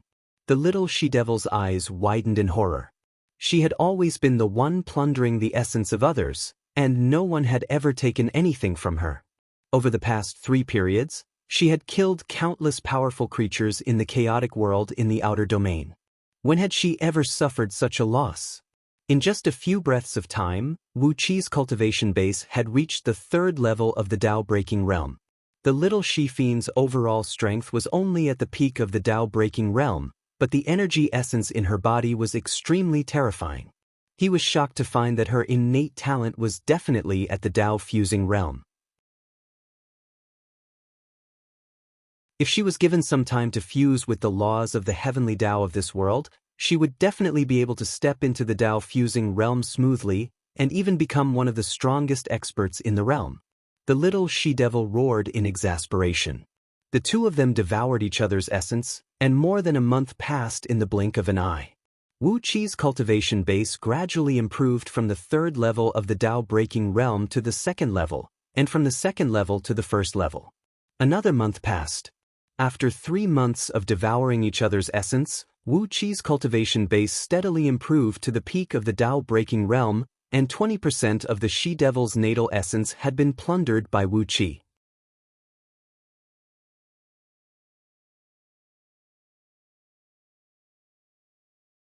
Chapter 967. Inside the cave, the colorful light faded. Wu Qi and the little she-devil lay on the ground, entangled like two octopuses. Both of them were soaked in sweat, but Wu Qi's face was rosy and energetic, while the little she-devil's face was gray, as if she had just recovered from a serious illness. They had been fighting for over a month, devouring each other's life force. At last, Wu Qi had devoured over 70% of the she-devil's life force, reaching the peak level of Tao breaking. By chance, his soul would merge with the great Tao of heaven, and as long as Pangu world existed, Wu Qi would never die again. The little she-devil, who had her teeth clenched tightly on Wu Qi's shoulder, snorted angrily. Her cultivation had fallen from the peak level of Tao breaking to the 6th level. It was just that her innate talent and foundation were too strong. Although her magic power and cultivation base had declined so much, given some time, Wu Qi estimated that she would be able to return to the overall strength of a second-tier Tao-breaking expert. If she was given a great number of powerful immortals and Buddhas to kill and plunder their life force, she might be able to return to her peak in 3 to 5 months. Recalling the inexhaustible life force that surged into his body when he had sex with her, even Wu Qi was shocked. She was a freak. He had never heard of any chaotic creature who could produce such an enormous life force. What troubled Wu Qi the most was that the little she-fiend's cultivation base was stronger than his in the beginning. When both of them were devouring each other's energy essence, their natal energy essence flowed back and forth in their bodies and fused with each other, matching the essence of yin and yang of the Taiji. Now, just like Princess Zhonglu, the little she-fiend had given birth to a nascent embryo in her body. On top of that, the aura emanating from this nascent embryo was extremely bizarre, so strong and bizarre that even Wu Qi was struck dumb by it. At the moment, Wu Qi was a chaotic being, but his body was that of a human, while the little she-devil was an invisible sky devil from outer space, a first-generation devil who was qualified to be the evil ancestor. What kind of child could they give birth to? In any case, when he sensed the aura emanating from the body of the little she-fiend, which belonged to Wu Qi and her son, his hair stood up one after another, and he had a shivering feeling as if he had encountered his natural enemy. If the embryo hadn't been giving off the aura of intimacy to Wu Qi and the little she-devil, Wu Qi might have done it already. The little she-fiend tried to tear the skin and flesh in her mouth with all her might. She found that Wu Qi's skin and flesh were many times tougher than the skin of an old cow, and with the strength of her teeth, there was no way she could tear through his skin and flesh. Only then did she loosen her mouth resentfully, rubbing her shiny silver teeth on Wu Qi's chest. "You're hurting me." The little she-devil stared fixedly at Wu Qi, gently twisting her slender waist in a graceful manner. Wu Qi was enraged by the little she-devil's actions. Outer space devils, especially the invisible sky devils, were best at seducing people's inner organs and arousing all kinds of instinctive desires. As the first-generation devil who was qualified to be the evil ancestor, the little she-devil's innate ability was even more terrifying. With Wu Qi's current cultivation base, there was no way he could resist her terrifying charm. Immediately, a series of strange noises could be heard coming from the cave. Wu Qi's muffled groans and the little she-devil's moans, which sounded like she was singing, echoed through the cave. Once again, an enormous energy fluctuation spread out in all directions. After another 3 days and 3 nights, the clouds finally dispersed. Wu Qi dared not to waste any more time with the little she-devil. He hastily got up, condensed a clump of water and washed his body, then found a new robe and put it on. The little she-fiend rose to her feet lazily, fetched a clump of water and washed her body and long hair. After that, naked, she wrapped her arms around Wu Qi's waist and murmured weakly, "My real name is Mo Wu Qi? Ming? Isya, you can call me Mo." Wu Qi looked at the little she-devil with surprise, frowned and said, "Can you tell me your real name now?" The little she-devil gently twisted her waist and hummed a tune. At the same time, she giggled and said, "Is it very strange? This is the iron law of my clan. No matter what means you used to do what you did to me just now, I am pregnant with your child. You are my devil lord, and I am your devil concubine." Counting her fingers, Isya giggled and said, "It doesn't matter if you used violence or other means. In any case, this matter has been settled. From now on, you and I will live together. If you leave me, you will die, and if I leave you, I will also die." Before Wu Qi could come back to his senses, a plume of black smoke suddenly emerged from the place where their bodies touched. The thick black smoke formed an extremely strange and abstruse spell above their heads, then divided into two balls and disappeared into the space between their eyebrows. Wu Qi faintly felt that there was something extra in his body. It seemed that he and Xia had indeed formed a strange bond of life and death. After a moment of silence, Wu Qi patted Xia's pert buttocks and took out a green Taoist robe. With a wave of his hand, the Taoist robe shrunk by more than half and handed it to Xia. Xia hummed a little tune as she casually put the Taoist robe on. She squinted her eyes and looked at Wu Qi with admiration, saying, "My shapeless heavenly devil clan is best at seizing the essence of others, but the Devil Lord was actually able to seize more than 70% of Xia's essence. This kind of demonic technique is worthy of being Xia's Devil Lord." You don't even know the name of the Devil Lord, but you have conceived a devil fetus with him. This is really unreasonable." The little fiend was like a pampered kitten, twisting and turning on Wu Qi's body like a huge caterpillar. Wu Qi was enraged by her. He fiercely slapped her buttocks a dozen times, then shouted coldly, "My name in this life is Wu Qi. In my previous life, I was also one of the Chaos Fiend gods, named Yuan Ling. Now, I am Yu, king of East Sea, so you can just call me prince in front of others." Xia's eyes went wide in surprise. She carefully looked at Wu Qi from head to toe, then squinted her eyes and said with a smile, "So, the Devil Lord is born in the same family as Xia. In that case, the Devil Lord is indeed a good match for Xia. We are really lucky. Xia has just broken into this world, and she has already met the Devil Lord. When our devil fetus is conceived, the shapeless heavenly devils of Xia's clan will be able to flourish and flourish." The word flourish and flourish gave Wu Qi a bad feeling. Holding Xia in his arms, he walked out of the cave and asked, "How long will it take for our child to be conceived? You have a sister, Ji Zixuan, and she and I have a child, but it will take 3 eons for the child to be born." 3 eons? Xia said indifferently. The child of Xia and the Devil Lord doesn't have to go through so much trouble. If it takes so long for the child to be born, how could the shapeless heavenly devils possibly shake the entire chaos? Counting with her fingers, Xia nodded seriously and said, "About 12 periods. The Devil Lord's energy essence is very strong and of a very high quality. Altogether, the children Xia and the Devil Lord have conceived are 360,000. When they are born, the Devil Lord will need to find a suitable partner for them, so that the Xia clan can flourish and flourish." 360,000 children in one child? Wu Qi was so frightened that his fine hair stood straight up, and he nearly fell to the ground. Trembling, he looked at Xia and thought, "What is this? Could the first child of me and Xia be able to build an army?" The shapeless heavenly devils were indeed a strange species, and could not be compared with the divine immortals and devils of Pangu world. The journey was silent. Except for a few foolish immortals who tried to rob Wu Qi, who were drained by Xia to replenish herself, Wu Qi brought Xia back to the East Sea with a pale face. He was almost driven insane by Xia's words. 360,000 children. How could Xia's little belly give birth to so many children? Could it be that there was a hidden space in her belly as well?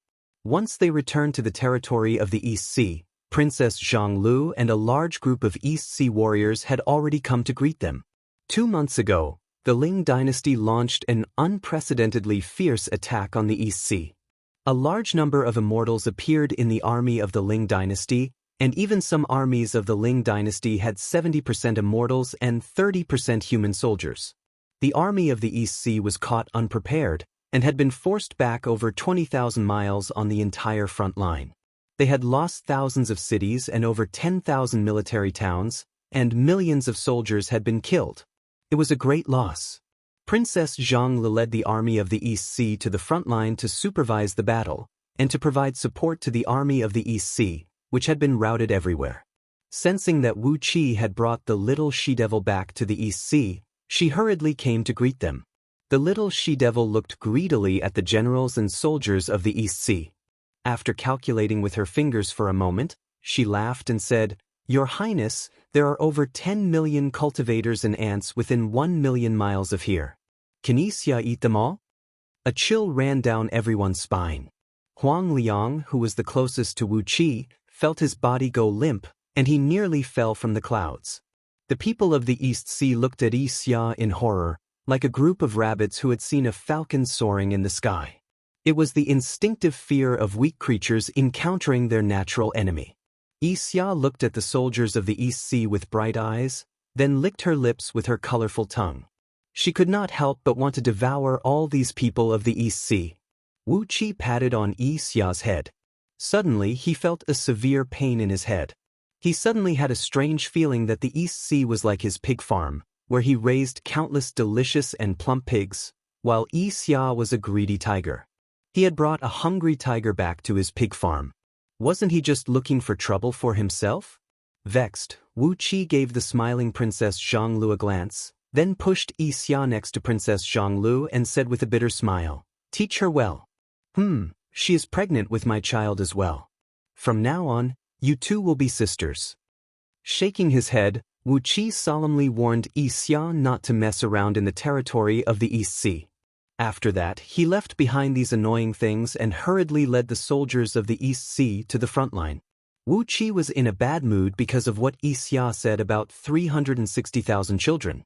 He wanted to do something to vent his anger, to teach those bastards of the Ling dynasty a lesson. Princess Zhonglu and the little she-devil, Xia, stayed together. Princess Zhonglu brought her back to her temporary headquarters in the front line. 3 days later, Princess Zhonglu and Xia appeared together.